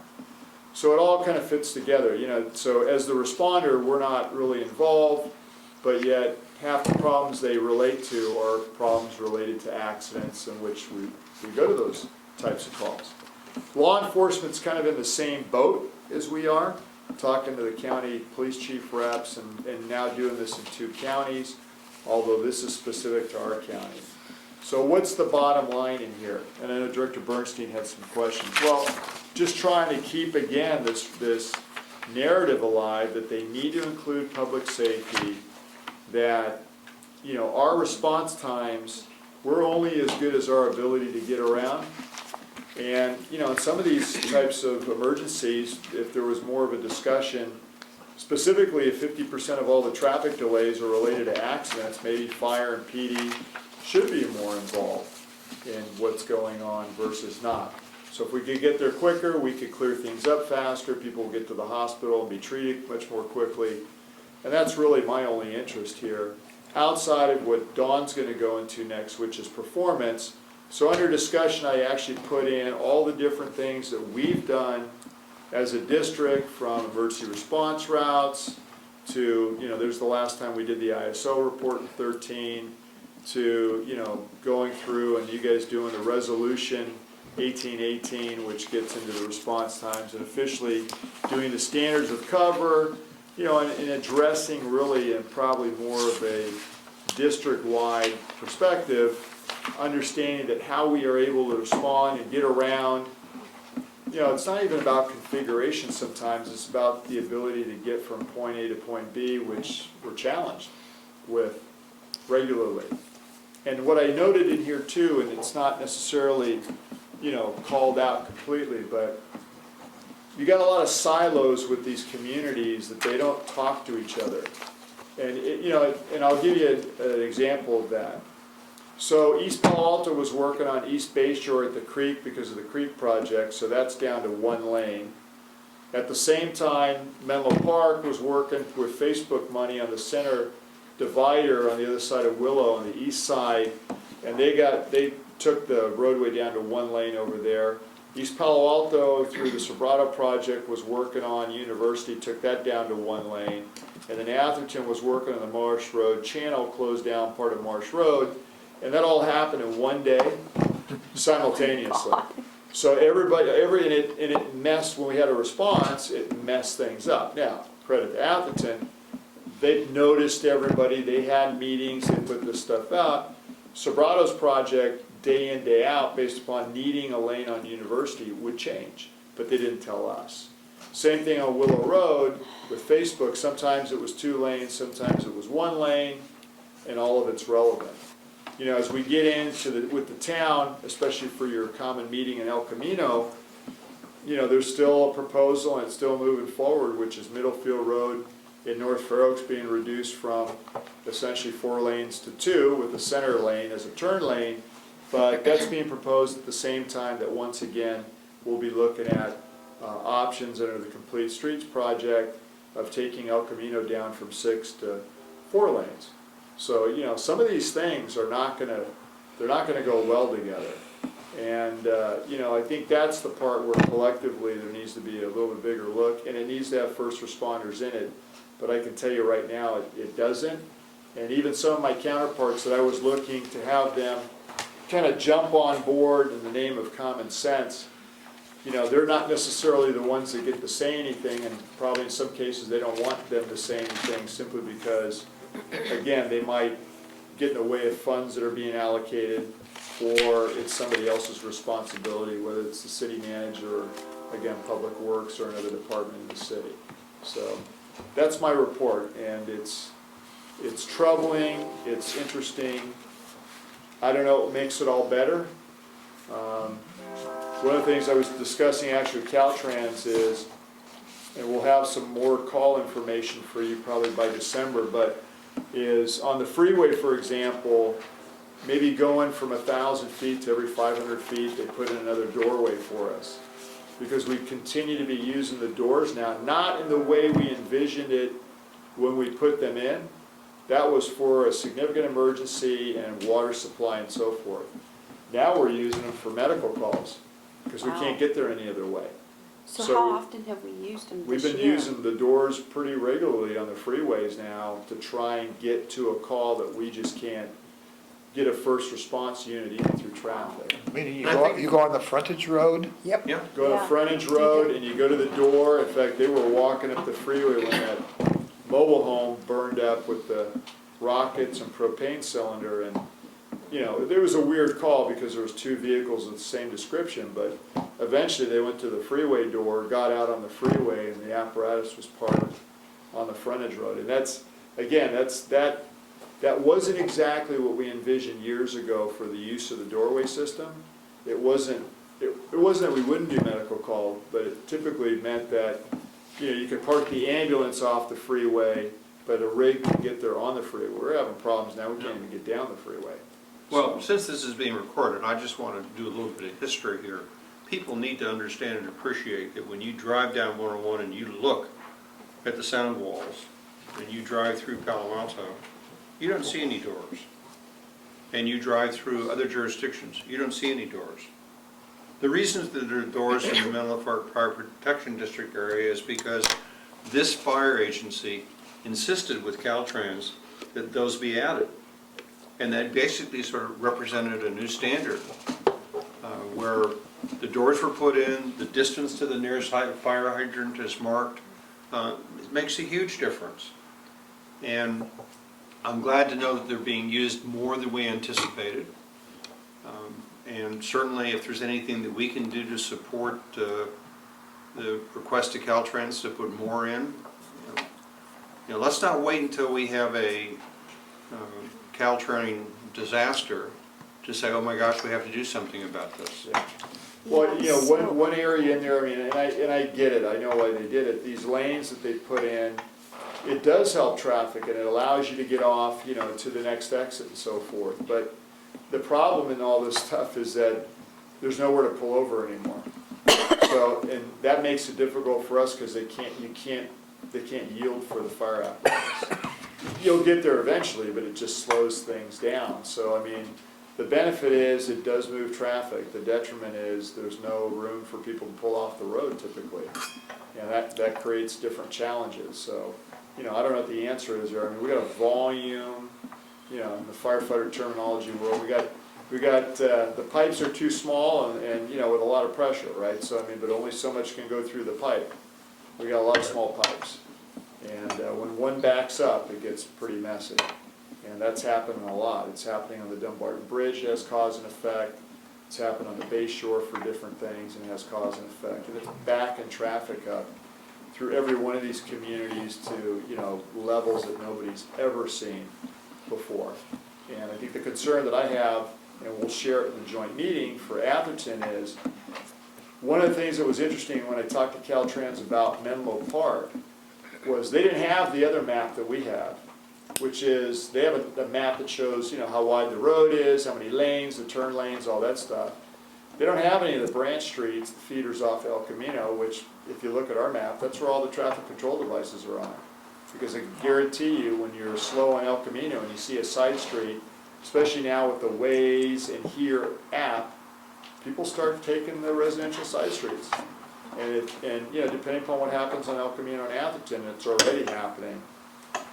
All those feeder lines are going to get hit too by traffic. So, I wish I had the silver bullet, but it doesn't exist. And, not to begrudge the bicycle lanes and so forth, but in the meeting we discussed last night with the mayor and with George, what I'm noticing, there really isn't criteria. And I go through Niles Canyon to go to Pleasanton sometimes. There's now sharrows in Niles Canyon on a 55-mile-an-hour roadway. It's the most insane thing I've ever seen. But equally, there's no thresholds for sharrows for the residential streets. So to me, if you got a 4-lane road and a sharrow, you're just looking for trouble, and anything over 25 miles an hour doesn't make sense. So I know Atherton, we discussed a little bit about the raised, sharrow symbol. I've seen 2 people riding down the middle of the street thinking that that's like the bike lane now, and forget the cars. So I don't know what, again, I don't know what the answers are. Maybe there's another look that needs to happen on some of this stuff, but it's not getting better, and it's arguably getting worse, and there just needs to be more of a collective approach, and I'm not seeing that with at least the first responders. So the comments are in. When I get the comments back from them, I'll let you know, but right now it's, at least we've responded. I like, your summary is excellent for any type of public safety emergency vehicle, either ambulance, police car, fire truck. I mean, it applies, and the way you chronologically gone through the facts in the discussion section is really well done. Thank you. That's all I have to say. Yes, Chuck? I made some comments, but I want to make it clear that I appreciate the time you've taken and the interest and so forth. I mean, I know this takes a lot of time, and it's not something you essentially get paid for on a day in, day out management basis. So I think it's really, really important.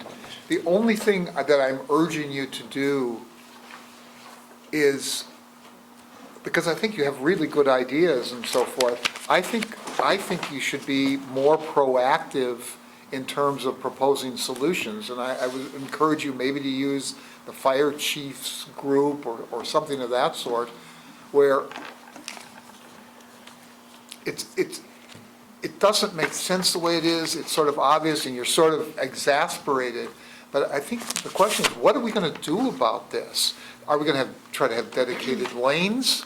Are we gonna try to, what is it that we could do to fix this problem? And I'm not discouraging you, I'm encouraging you to propose concrete solutions that could be adopted. I mean, why not create the Safer Streets initiative from the county fire chiefs, and put out a positive thing, not complaining about what is, but what should be there. I think you could even go to Waze, which Waze is owned by Google now, and say, look, when there's an emergency, clear the streets for us. Put in a little thing where you clear off all the traffic. Some programmer could probably do that in about 2 weeks or something. I mean, it seems to me that there's things that we could do that would improve this, and I'm just urging you to do that, because I think this is essential, it's important, it's really the essence of what we're working on here. Well, I can be more specific, because, you know, I didn't take that as a criticism. Harold, before you respond, may I just offer an alternative perspective? You know, I've been through this whole issue a lot, and while I appreciate Chuck's position, I remember a conversation which we had, you and I had, and where basically you said, hey, look, you know, we're not traffic engineers. I think our job is to say to the jurisdictions involved what our needs are. And when we start trying to get in and design solutions, we move outside of our area of expertise. And I think we could be very quickly dismissed as not knowing what we're talking about, not being knowledgeable. For example, you know, the Atherton portion of Marsh Road, it is a disaster. But I don't perceive it's our responsibility to figure out how to solve that problem.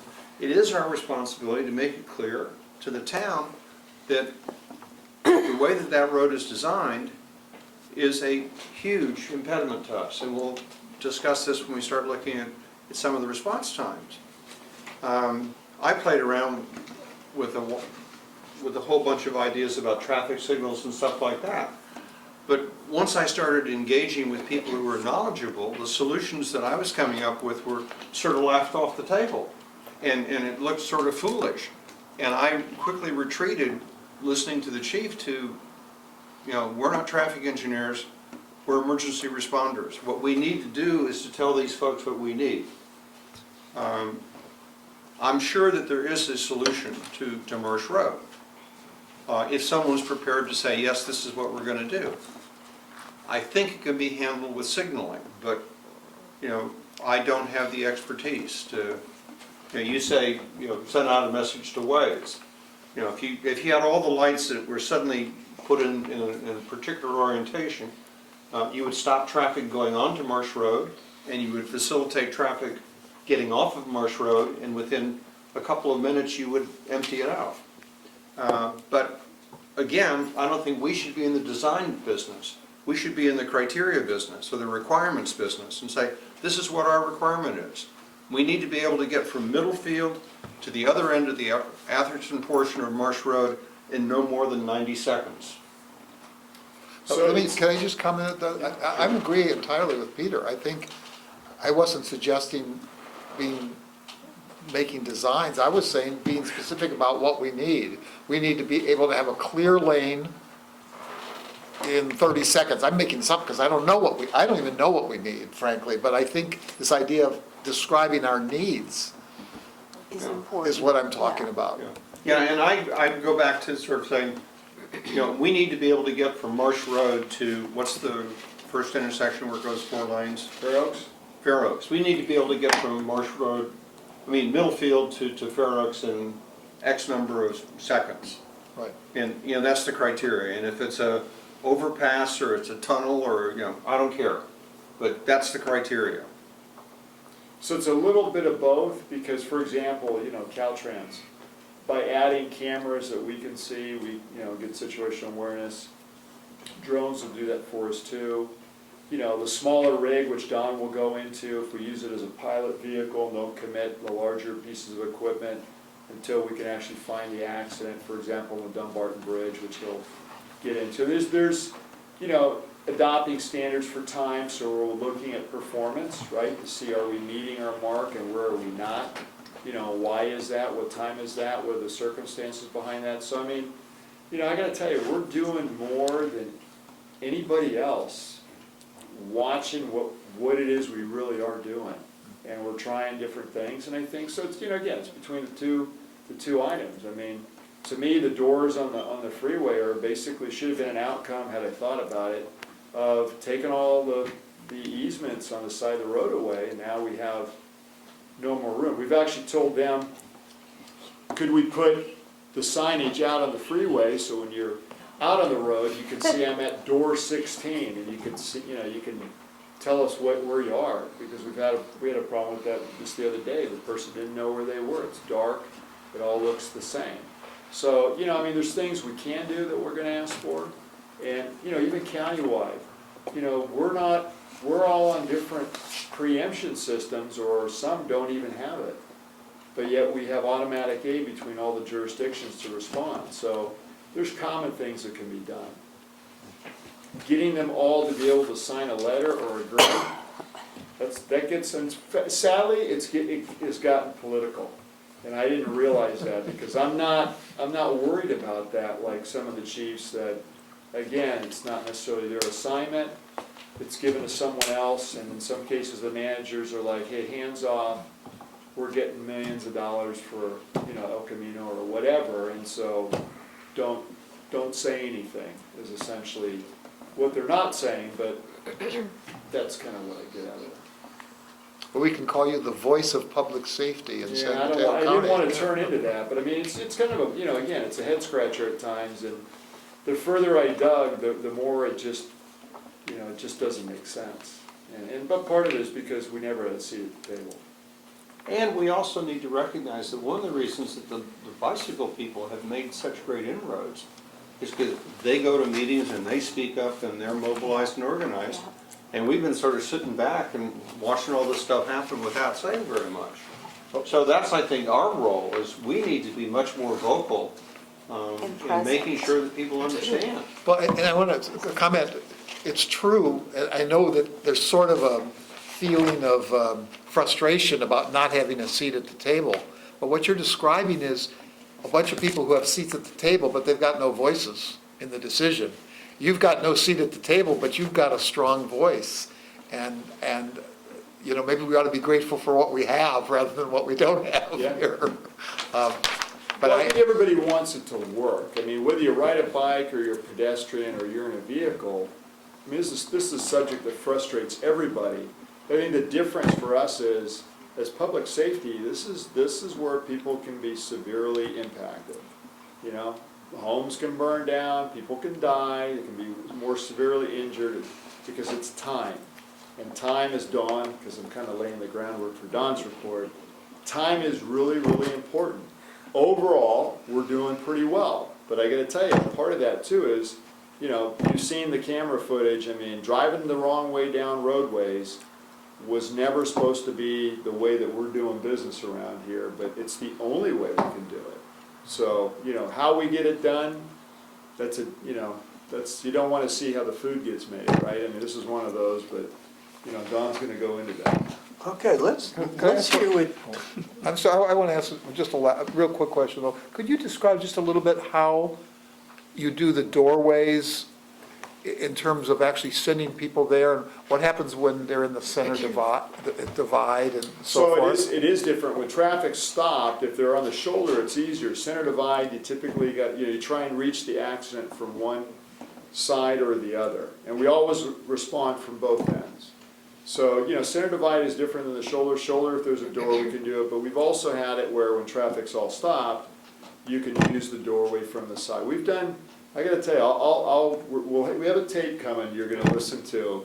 And when you hear it, it's amazing. It's like the one off the motorcycle accident where the crews are trying multiple things to get a unit on scene. But is it safe for them to be there just by themselves without their unit? Well, the other day when we had a crew out in the freeway with a medical call and no apparatus. What was working on that call was all the traffic was stopped. Problem was, once the traffic got going again, now they're not stopped.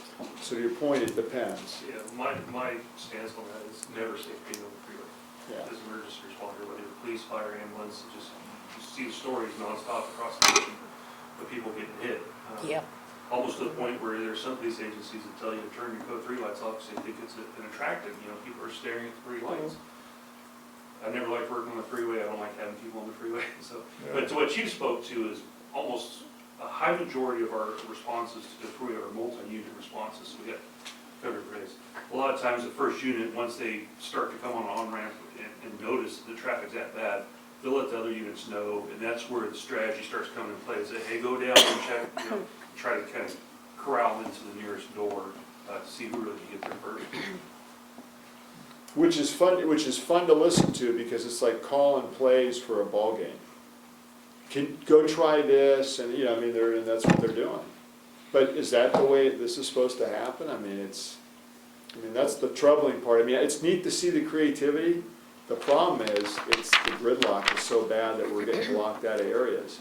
In an era of technology, it seems like it should be able to be pinpointed almost immediately. Yeah, and let me just say, I don't understand, again, I don't get, we fix the freeway and then we tear into the creek project, we fix the creek project, we take down the Willow Road overpass. Is there never a time when it's not a mess? Because that's half these accidents are happening on the border because the road narrows down, there's, people panic, somebody tries to cut through in a motorcycle, there's not as much room, and, I can guarantee you there's gonna be an accident. So, it is what it is. What's the schedule for Willow Road overpass? It's coming, and either beginning of next year, I think is the schedule right now. It's going to be such a huge It's gonna be a disaster. It's gonna be a disaster. Yeah. And the design, Imagine during well, rush hour. it's like, gonna be and I'll let Virginia comment in her section, but it's like Alpine Road. Yeah. We're not sure with the design if it really actually improves things or it makes things worse. Yeah, so I'll have, in the director's reports, I'll talk about that, because I went to that Okay. meeting in Ladera. Okay. All right, so this is just Actually, John. consider Just an and update. discuss. Just Yeah, an and again, update. it sets kind of Okay. the table for Chief Long. Now, we'll go to item So 1-2 13. punch. The annual report and adopted response Yeah. time, Good news. performance Good news. standard.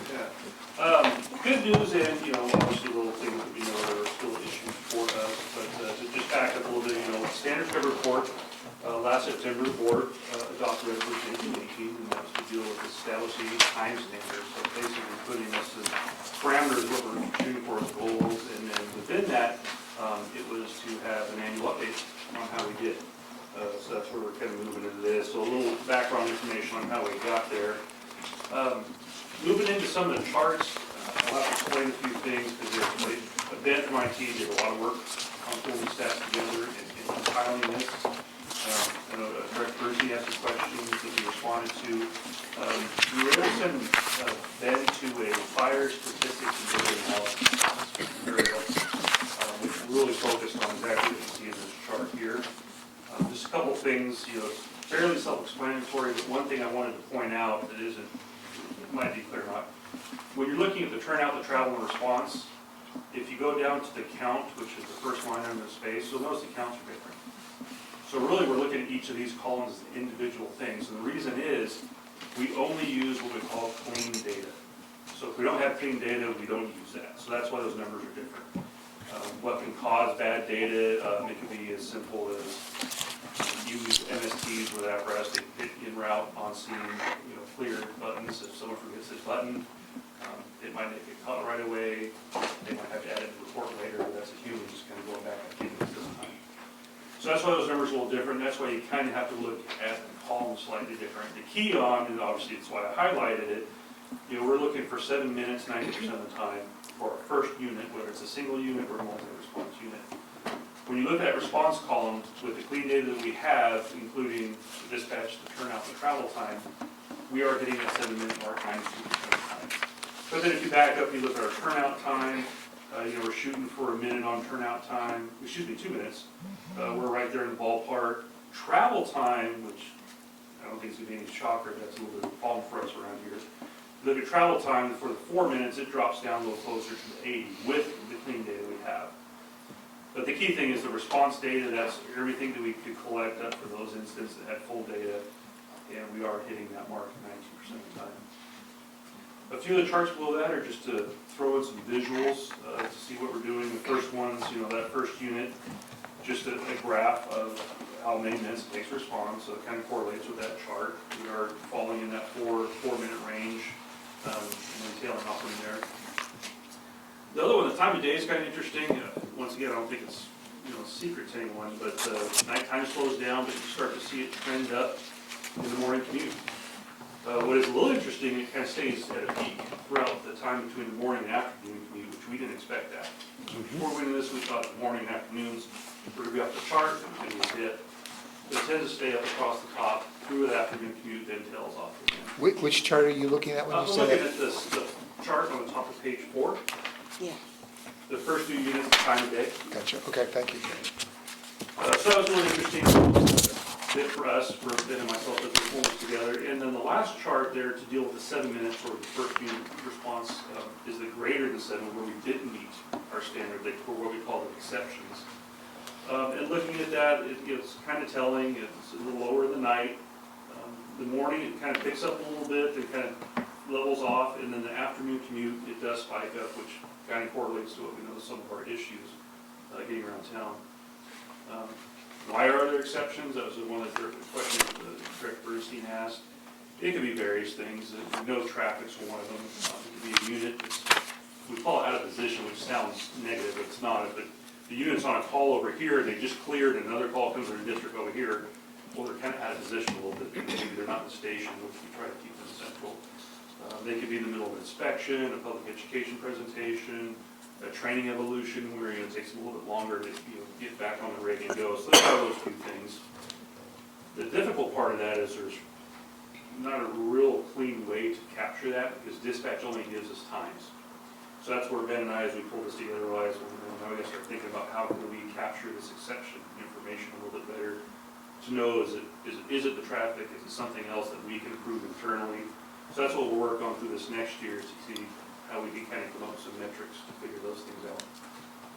The second half of the response statement is, we first unit within 7 minutes, 90% of the time. The second half of that is in a multi-unit response, we want the rest of the units to show up with 11 minutes. Once again, the columns are the same explanation as before. The numbers are different because of clean data. When you look at the highlighted, it's the 1050 to 1114 range in minutes and seconds. We're falling right in there at about the 90, what I call the 93.5% range in the response. So we're doing pretty decent there. I think as long as we're in the 90s, we should feel good about that. But obviously, we're always going to work on how we can improve it. Then the charts are exactly the same as the first one. It's just representative of the time response for the first one. The trend you see in the time of day, which is similar to the first one. And then the exceptions, once again, this one's a little clearer. It's the second chart on page 6.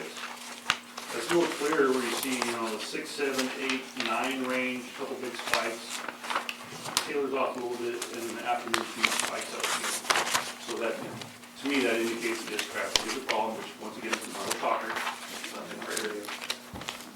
So overall exceptions, the majority of exceptions are on the east side of 101.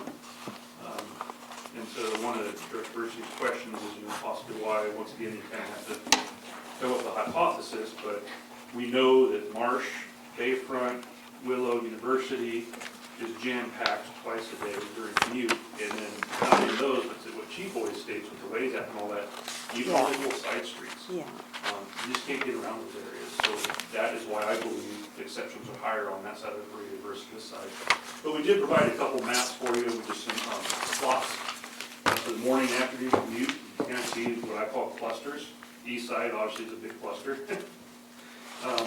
And then the second map kind of breaks it down by engine company, which is how we determined that 77 and 2 are having more exceptions than others.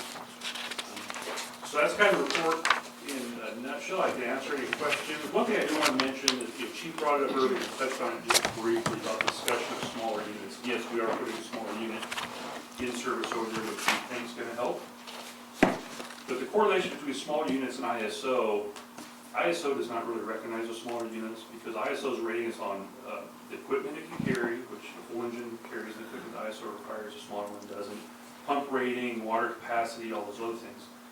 So really, to gain an ISO with smaller units, you're adding to your system.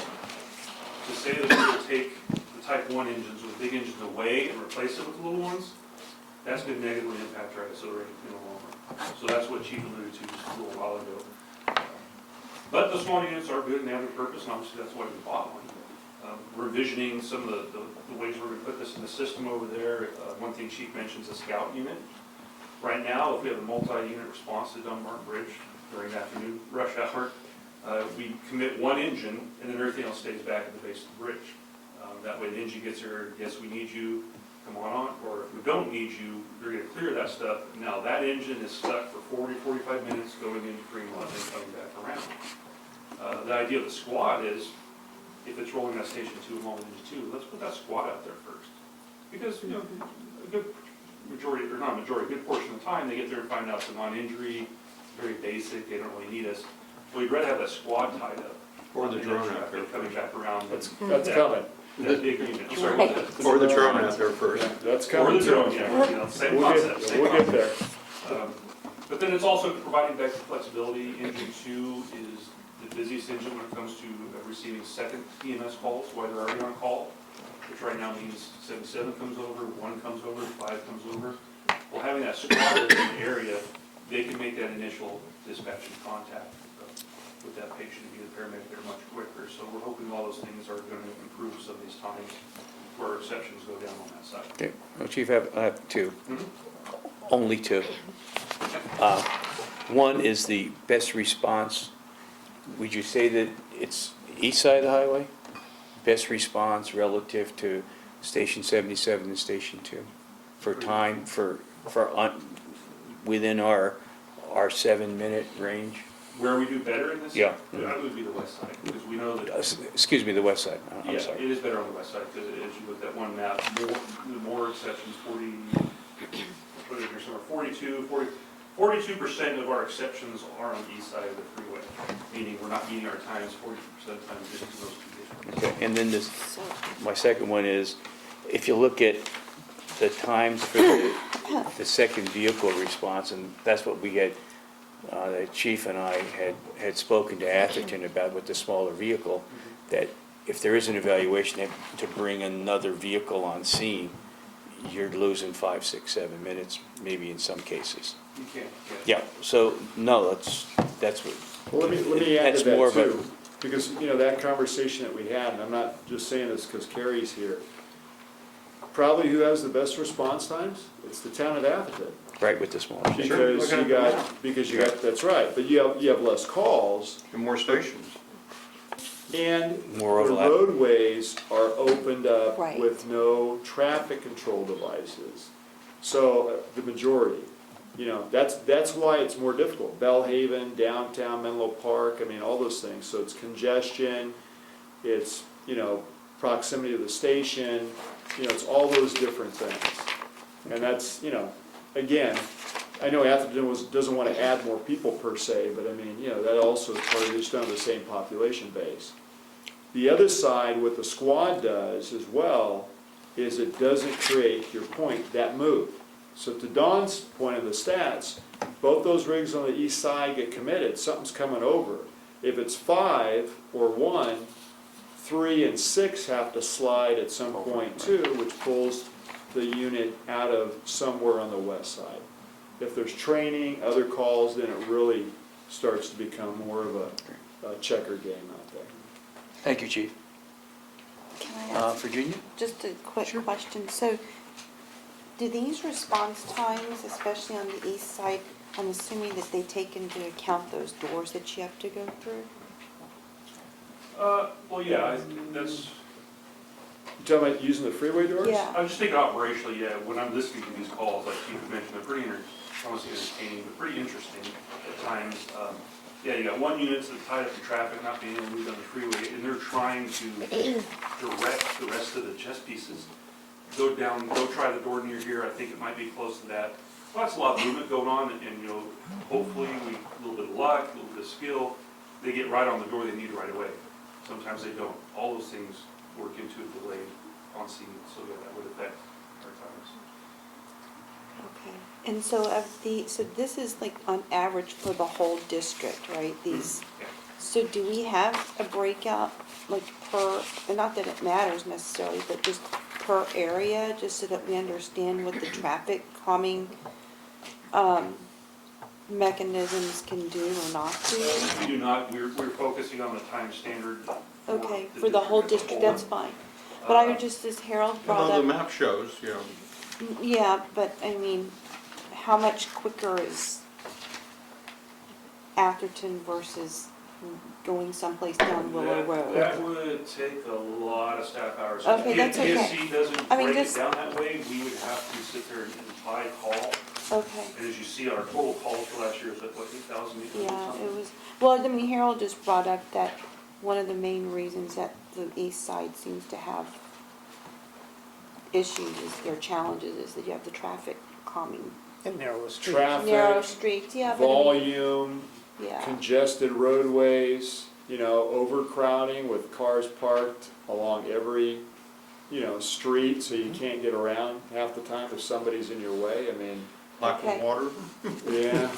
okay. Depends on what neighborhood you go to. That's an issue too, if you have to call a water tender. I mean, that's kind of unheard of in a certain area, but we've done it. Sure. Thanks, Rob. Yeah, I would just like to, I want us to avoid the sort of teaching to standard approach to the ISO issue. I think ISO is. Truck 1. Battalion 1. Okay, come Car on. accident or fire? Engine 2, Engine 77, Truck 1, Battalion 1, traffic accident, Michigan Avenue, University Avenue. Michigan Avenue at University Avenue, East Palo They'll Alto. get there quickly. It's Map. 9 o'clock. Right. All right, the clock's on them. That's cool. So I think it's, we really do need to constantly look at sort of how well we do with ISO, but the issue that you raised about small units, I don't think we should be in any way reluctant to do things that don't improve our ISO rating if we think that they improve our response. Oh, no, I agree with you 100%. Yeah, well, no, but I just, you know, I can see people saying, well, you know, we're driving for the ISO rating, like teaching to the standard, and not being particularly concerned with whether or not the kid's learning anything. The important issue from our standpoint is to provide better and better service. And if ISO captures that improvement, great. And if it doesn't, but in your professional judgment, this is a better response and something that we should be investing in, you know, then you certainly should come to the board and say, this is an investment we ought to make, even if it has no impact on the standard. Yeah, we knew that kind of going in. I mean, you know, it's, anytime you add anything, you know, you look at it from all different angles, to your point. Truck 1, I need your call. Certainly this one, yeah, there's no benefit, if any, with ISO, but, you know, this is also an additional cost, right? And, you know, it's another medic that the county's not paying for. I mean, so there's a lot of different things that you do it because it's the right thing to do. But, you know, you do it, I'm going to tell you, I mean, this particular unit, you're doing it because it is the right thing to do. You're not getting anything better with ISO, you're not getting any more money out of the county for paramedicine, but, you know, that's what we're here to do. I mean, either we're going to, you know, increase or improve the level of service, which was our goal, you know, and not necessarily those other things. But that's, you know, it's relevant to a point, but to your point, that's not what our compass gets set to. It's about service delivery. And do we feel that we're using the appropriate measures? Here, big emphasis on response time, which is very much the nature of the business that we're in. Are there other measures of performance that we ought to be thinking about in terms of, for example, on the medical side? What's the rate of saves that go on, et cetera, et cetera? Yeah, that is tracked by EMS, and that's obviously the stuff, information we could get for you. You know, this report, we were just focusing on what, you know, when you approved 1818, I understand you wanted time. But so much of what we do now is medical. Yeah. And so just thinking forward in terms of informing the people that we serve, now this is how well we do. Now, for example, years ago, Seattle started a big program of training citizens for CPR. And one of the metrics they used was how long it took somebody who collapsed on the street before somebody who knew CPR was there. And, and they did amazingly well in bringing that number down by investing very heavily in just training lots of people to do CPR. I'm not suggesting that that's be a measure that we use, but I would encourage us to think about, are there other things that we can and should use to determine the quality of service that we provide? Well, you raise, it's a pet peeve of mine, but, this is great. I gotta tell you, as a report card, you should be really, I think it's Yeah. better than what we thought, okay? Yeah, way better. But I'm telling you, it's better because we got people that push the envelope pretty hard, and it's them. So, I don't And wanna. if we don't do anything, it's going to get worse. Right, so, but to that, for, even if you're at 90%, or you're at 92 or 93, there's still 7%, 8% that, what's the exception, right? I think, we probably need to do a better look at what happened that we didn't meet the time. Because that's, if that was my call, or your family member, or, why? Why did it not happen? So, I mean, we're doing really well compared to national averages, but every time we don't do well, we should probably know why that is too, because Right. is there a way to fix it? So, I'm always the skeptic with the statistics, because, if we just said, oh, look, we're the 90th percentile, we don't have to do anything. Well, okay, but if I'm in that 10% that, you didn't hit my mark, what was the negative outcome, or what didn't happen that should have happened? And I think we gotta keep an eye on that too. It will be great, it's gonna take a couple of years unfortunately, but with the CAD upgrade and new dispatch center and all that, they're finally gonna move, which when I came here, over a year and a half ago, I was like, what do you mean we don't do AVL? Yeah. Automatic vehicle locator, I kinda mentioned it in response to your questions. It just surprised me that an area like this didn't have that, even back in the little said we've had AVL. That knows where each apparatus is at the time, and it truly dispatches the closest unit. We still currently, through our dispatch, are dispatching the closest station.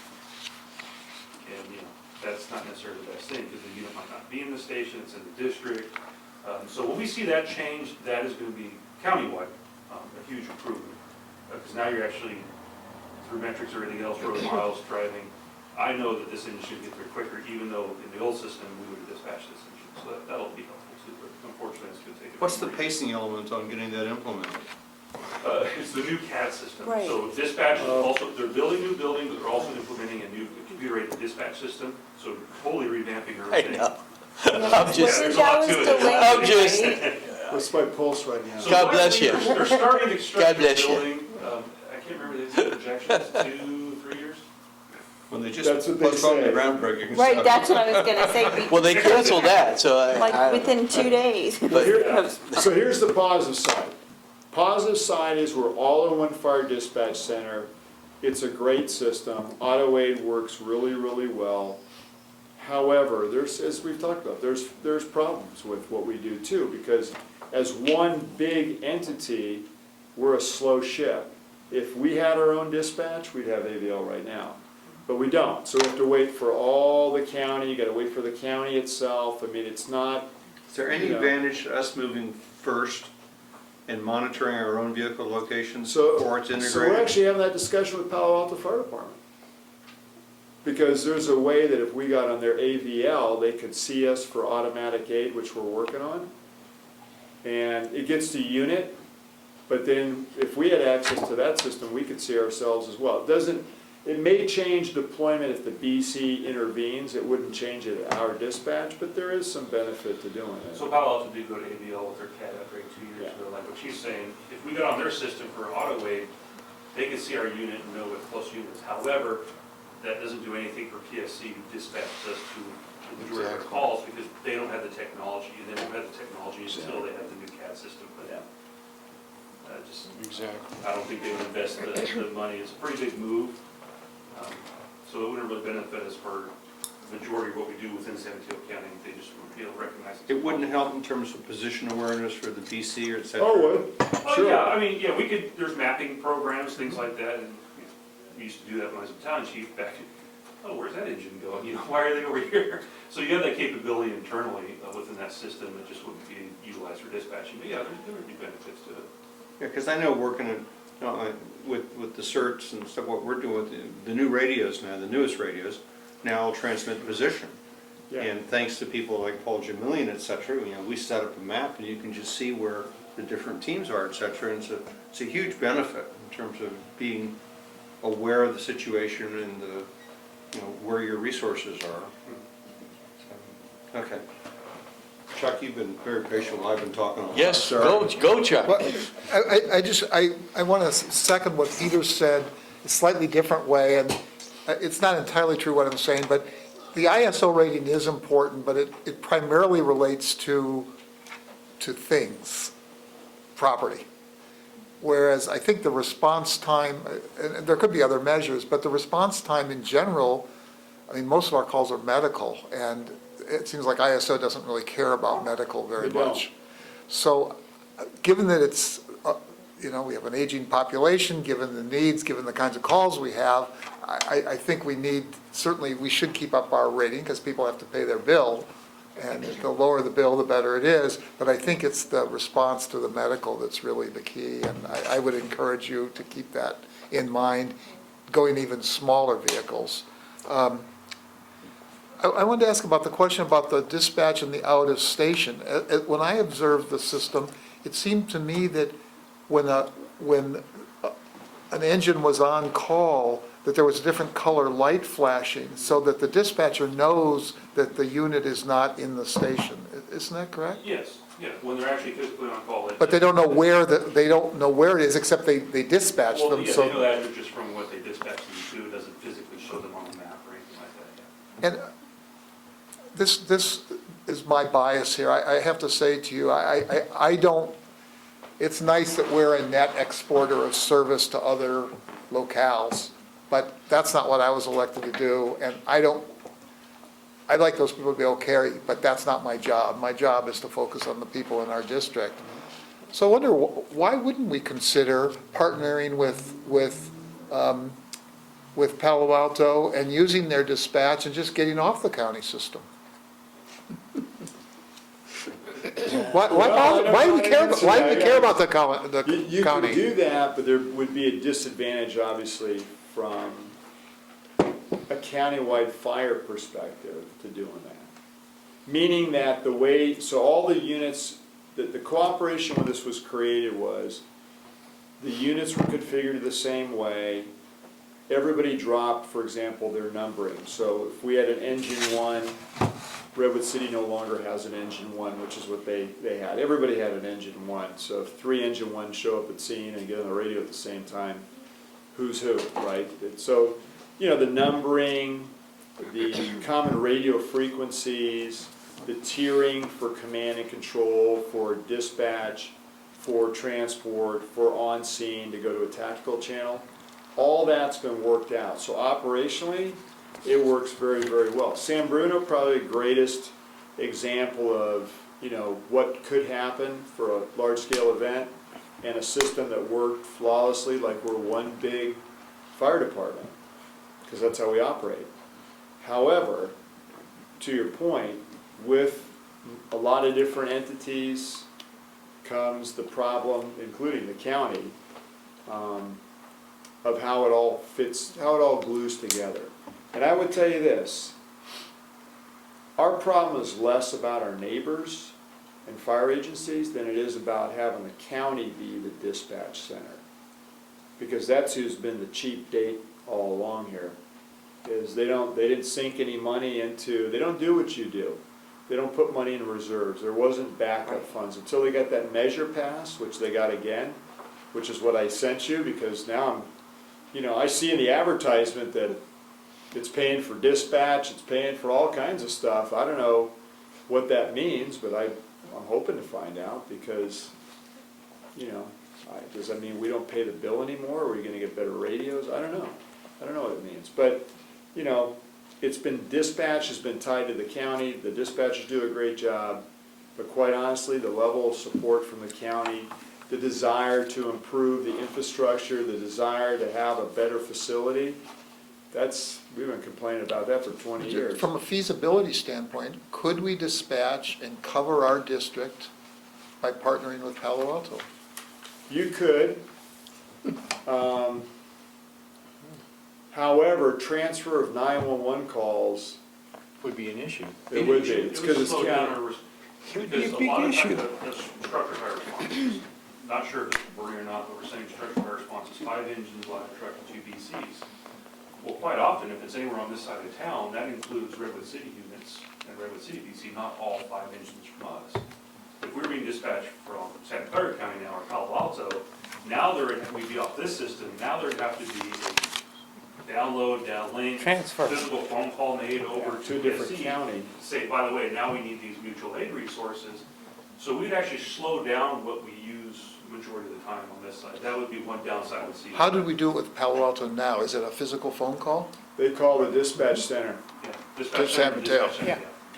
See, the great news about California and the state of Florida is they have the best emergency organization in the country. The bad news is it's county-based.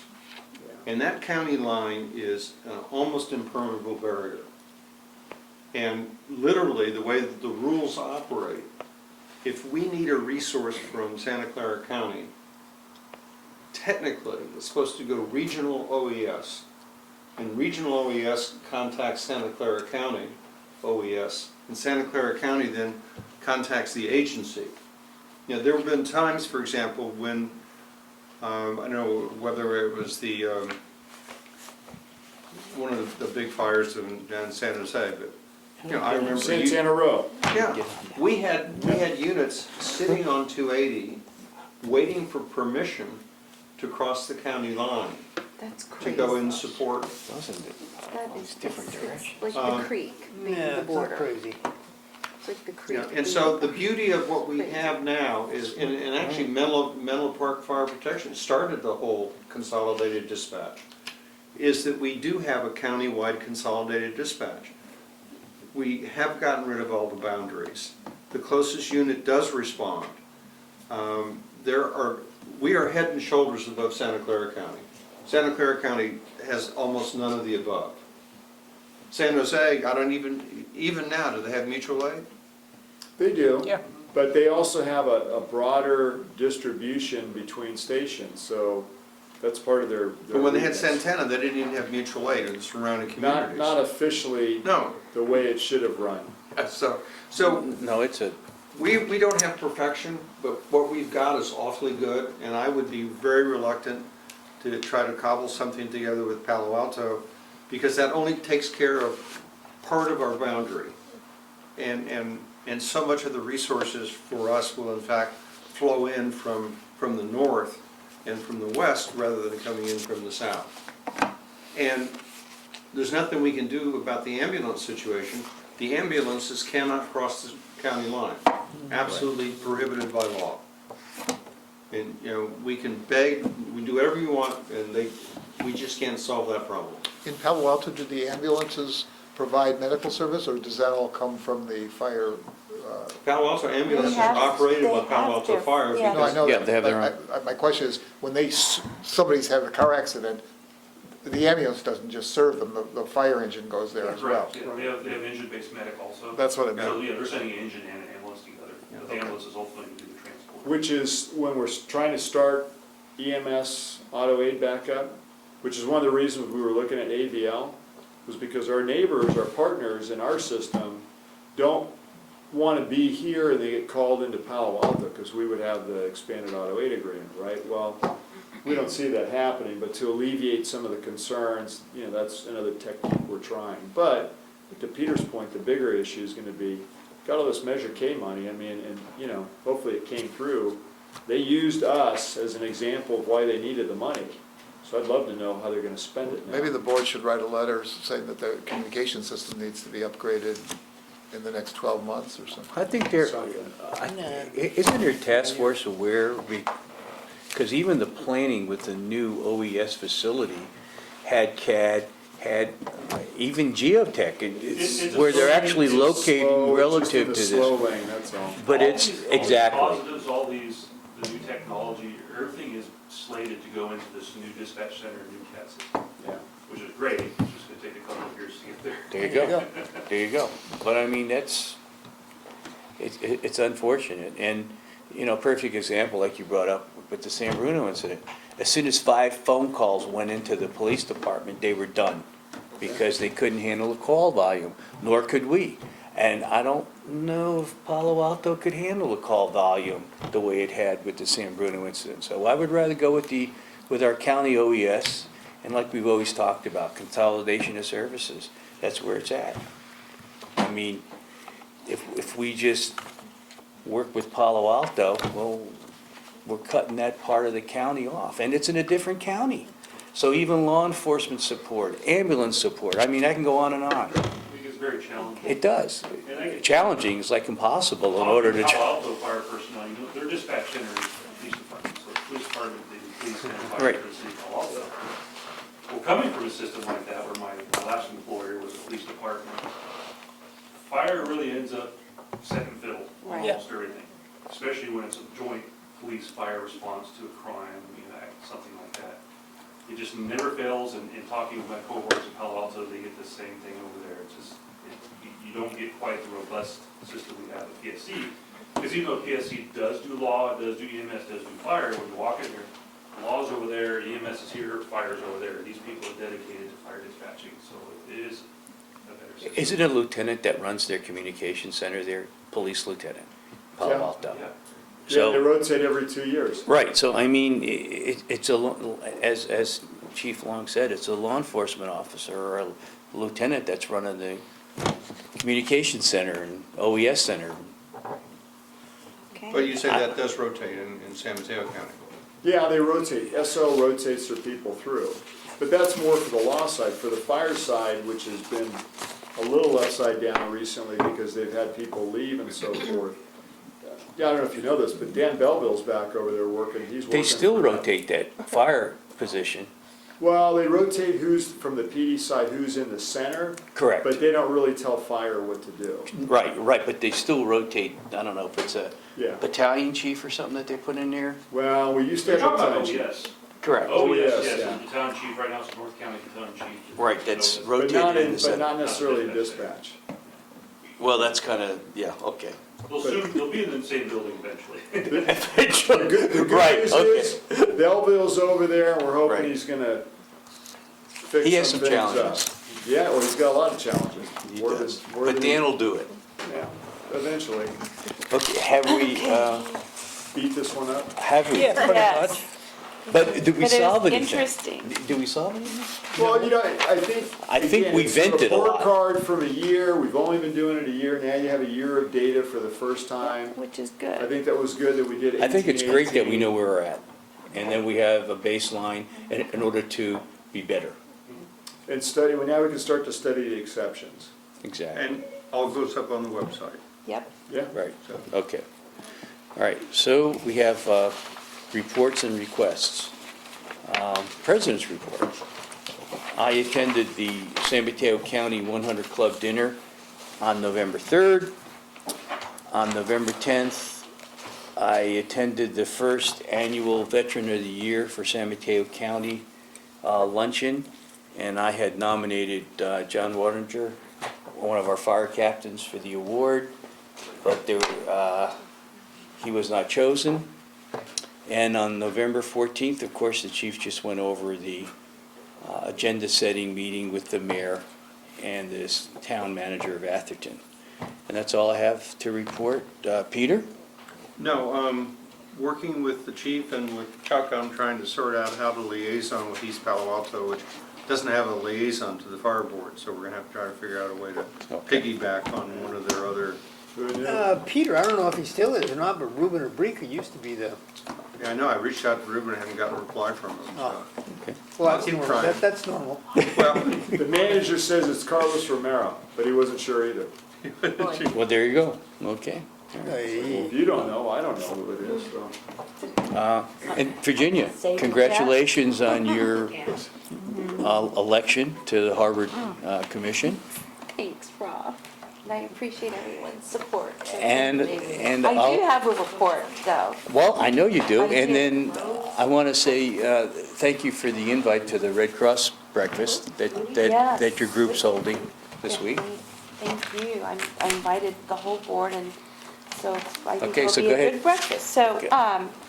so I attended the Alpine Corridor meeting in Ladera on November 1st, where they discussed I guess this was the third meeting of one of three. Third meeting, Yeah, that's right. third and final meeting, Well, actually. yeah, third and final, but now it may not be Final the meeting, final right. because there's a lot of comments back. Well, and so the discussion obviously revolved around how to deal with the traffic challenges on Alpine Road, and they divided the meeting into two sections. One, basically west of 280, which would affect Portola Valley, Woodside, that whole Ladera area, and the other part, which would affect our fire district. They commented specifically about Weekend Acres, and basically they put up a presentation that talked about, or showed the suggested designs. And the two things that they really talked about were buffered bike lanes, bike lanes that were painted to basically reduce traffic on Alpine Road, and also roundabouts. And some of the ideas they came up with were roundabouts on the west side where La Cuesta and La Mesa are, but then at the interchange of 280 and Alpine Road, which I think everyone thought was not a good idea. And Alpine Road, there were discussions about lights and back up traffic if there were roundabouts on the west side of 280. So I don't really think anything got resolved per se, but I do know that whenever emergency response came up as a way for us to be able to get through or drive on Alpine Road in the quickest way possible, people were very in support of that. So that was a really positive outcome, I think, for not just us, but also for Woodside Fire, because I met their deputy chief that night, who was also at the meeting, and John Johnston was also at the meeting, from our, representing the fire district from, the staff perspective. And so what I had suggested to Harold, and this is obviously something that the board can discuss at a later time, is that we should have a joint meeting possibly with Woodside Fire so that we can get in front of the needs of the two fire districts along Alpine Road and give them suggestions, meaning the county, before any designs are finalized. And so I don't know if this is something we take into the new year, but I know that Woodside Fire is just as concerned as we are, and they're open to having something like that. And so I don't know if you've had a chance to We talk talked to a their little bit, chief or... they're concerned, I think, Don can tell you the numbers, we go to Woodside a lot. So Well, those we are, have to work from- together, From right? Sand Hill to Alpine to Woodside Road, that's it. So it's not even just about, it's almost like going to the east side of the freeway, right? There's only so many ways to go there. Right, but that's the main And we road. support them. But it's, the congestion, the traffic, these solutions, which some think aren't very good solutions, you hope that the county listens, Well, I want to get I in don't know. front of the design, right? And so there was only one slide about emergency vehicles, and it wasn't even about emergency vehicles. Well, they It never was- responded to It the was letters about we sent speed them. bumps, right? That was it, and it Right.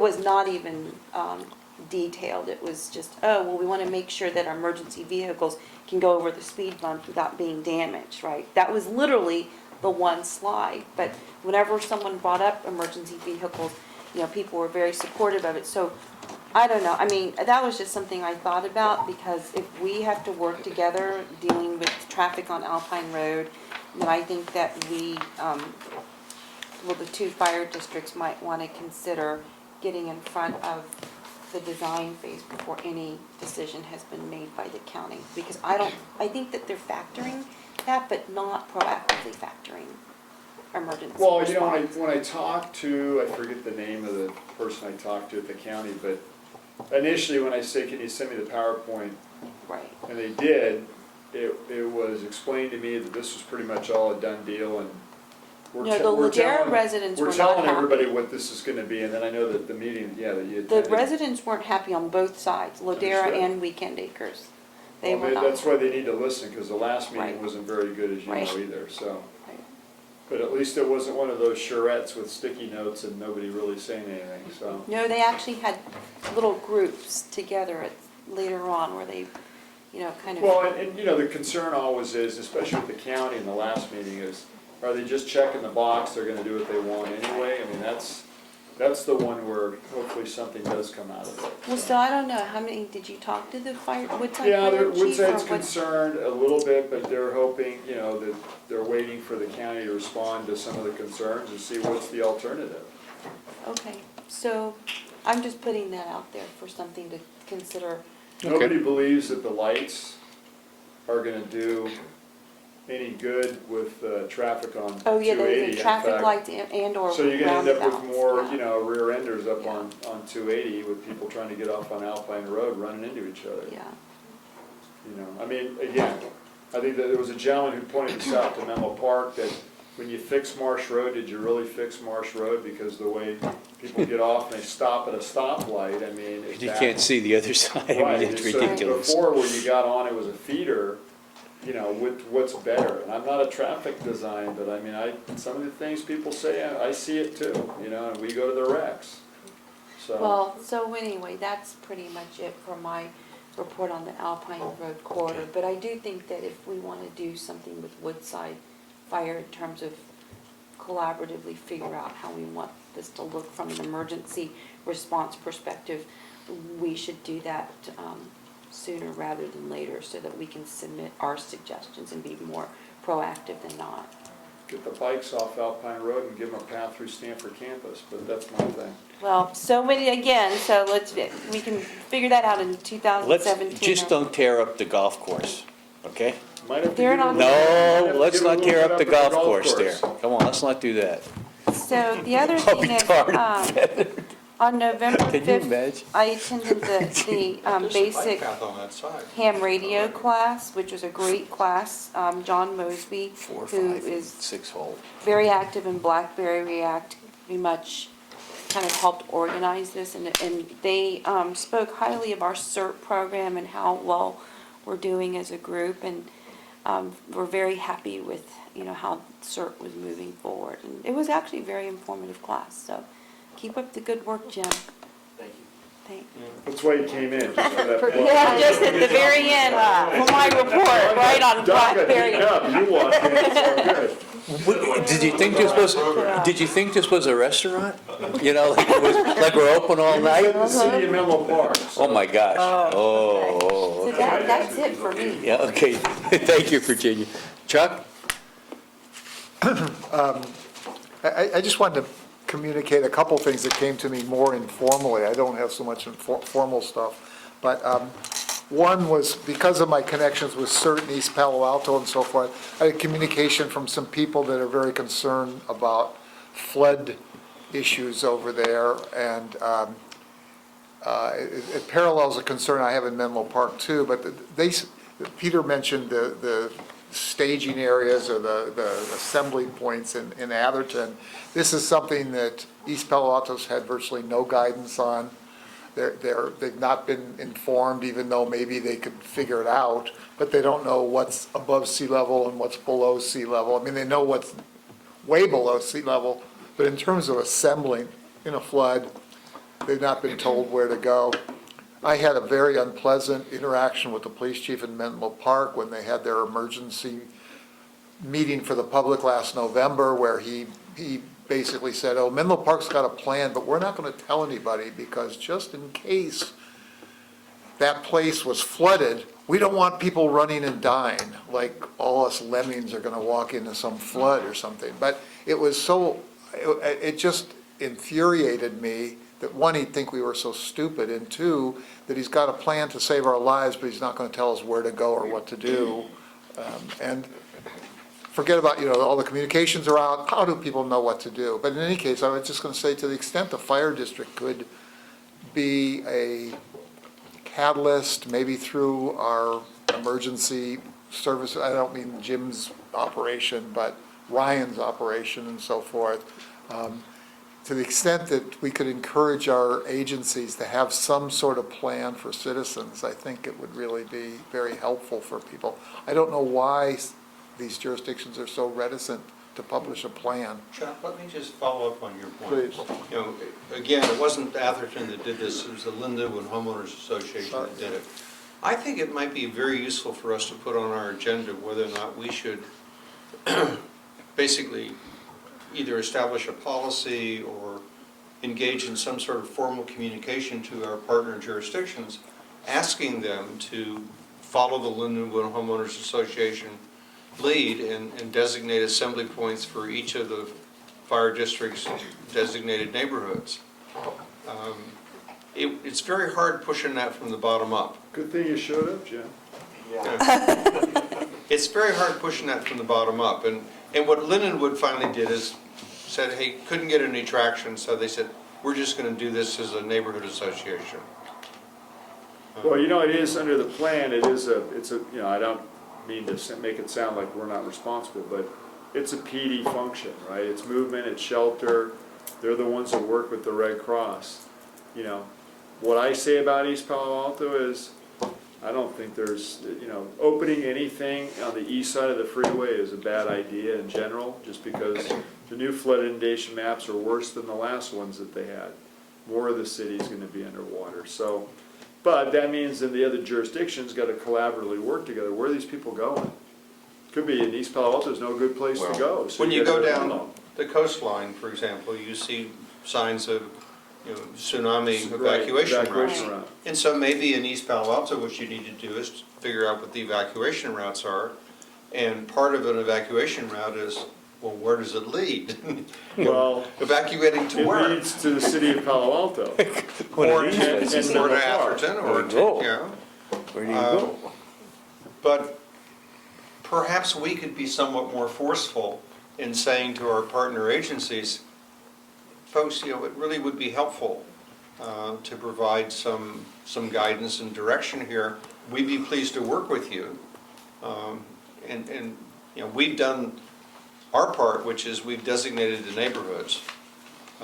And so we divided the jurisdictions throughout the district into manageable little pieces. But from at that point on, then it's going to either fall on the shoulders of non-electeds in terms of neighborhood associations, or on the shoulders of electeds. Yeah. And I can see an elected in these jurisdictions, well, you never said we should do that. So the only thing I've heard, you know, and maybe Jim can jump into, is IKEA's parking lot, their parking garage, was one place, because you could get up above the flood zone, and the other one was the Four Seasons parking garage. And that's not coming from me, that's coming from what the PD has said, you know, would be a better way to do it. I don't know, maybe when Sobrato's built, then that's some other place, but. That must be the highest place. Those are the only places you think about it. I mean, IKEA's got all that upper floor area that's got covering True, over it to get you above the water line. That's about it. And Facebook will flood. Facebook is on a pedestal, and there's gonna be a lot of cars underwater, but I've seen that before.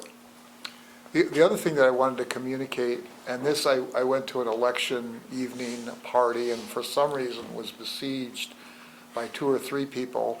And this is not me speaking here. I'm truly just being the messenger, although I've not been entirely supportive of how we calculated impact fees. I am supportive of impact fees as a general concept.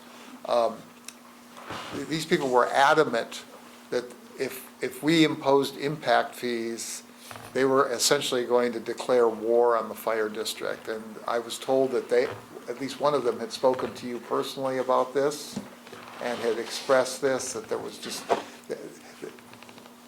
in any case, I'm saying this only because sometimes I just think it's important for people to know what an undercurrent is. I would say the group is primarily the fiscal conservative extremists who just believe that we have too much money already and that we shouldn't try to do that. I said, look, I think the ship has sailed here.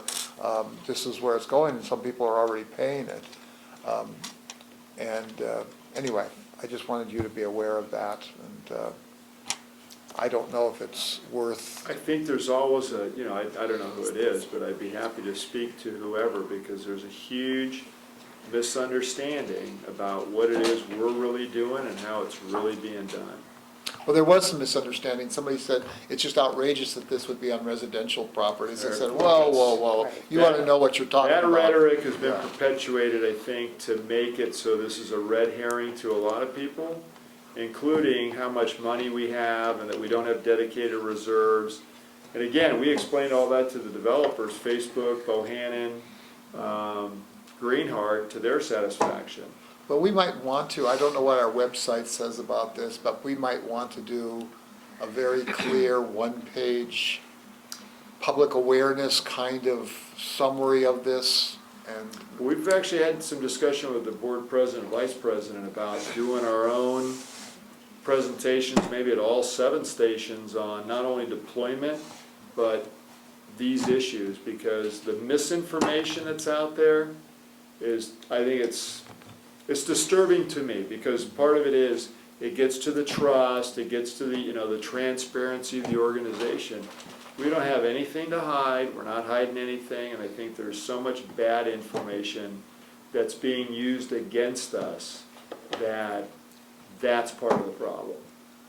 well, it might be worth us considering the idea of having town meetings in Well, various Well, that's what jurisdictions. we're thinking about doing that station by station though. What we don't want to do is to reinforce the belief that the partner jurisdictions are the intermediary between us and And the I people we wasn't serve. suggesting that at all. So the concept is that we would do this on a station by station basis.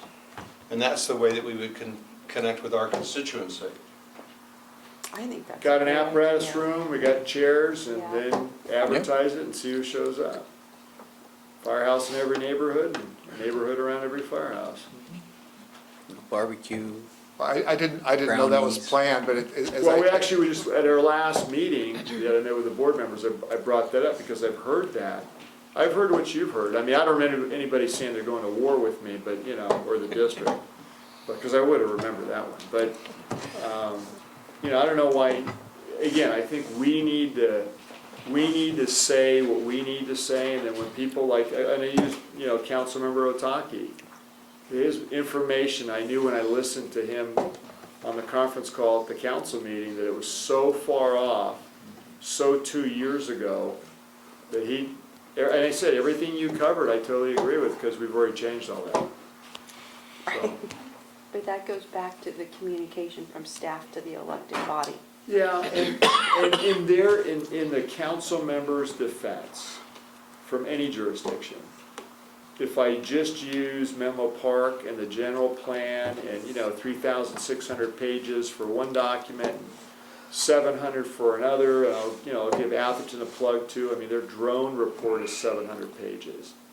So, you know, I mean, you got these council members being asked to read thousands of pages of information. So are they really reading the district stuff and paying attention, you know? To Peter's point, I mean, it seems like, yeah, in some cases they want to get involved, but then maybe read all the reports, or maybe that's what the board does, you know, we get back to business as normal at some point. Rob, that concludes. Oh, great, thank you, Chuck. Okay, so now, Wait, Rex. Rex, I'm sorry. No, we already talked about that city council, the liaison meeting. Were we all Thanks, Rex. had a kumbaya? Hey, it's all been said. All right, now we'll go to public comment number 2. Chief Stevens, you want to see if anybody's out there? Well, you got one member of the public in the back here. Well, It's the lone survivor. and he even survived Jack Nelson, so there's got to be some type of an award. Jack needed to go to Starbucks or something. Any after actions report from your meeting? No, it went very smooth. What does that mean? Well, 2 things, right? You got the Facebook item It's passed, very diplomatic. second reading on consent, right? The Facebook item passed, the district's attorney, Tim, he delivered the message on behalf of the district during public comment. There was several people from the community that had public comment in regards to the general plan. Their concerns varied from affordable housing to traffic concerns to environmental concerns. That seemed to be the three main focus. But it went very, very smooth. There was no questions from the council in regards to the district's letter, and Tim's on his way home already. Did they take, Or Tim is home, or Tim is home. what's did they table it? Are they gonna look at it no, further, or just did they accepted pass it it? as public comment. Well, there you go. Okay, Okay. all right. Thank you, Chief. Welcome. Okay, all right, so, do I hear a motion to adjourn? So moved, I'll second. Those in favor? Aye. Aye.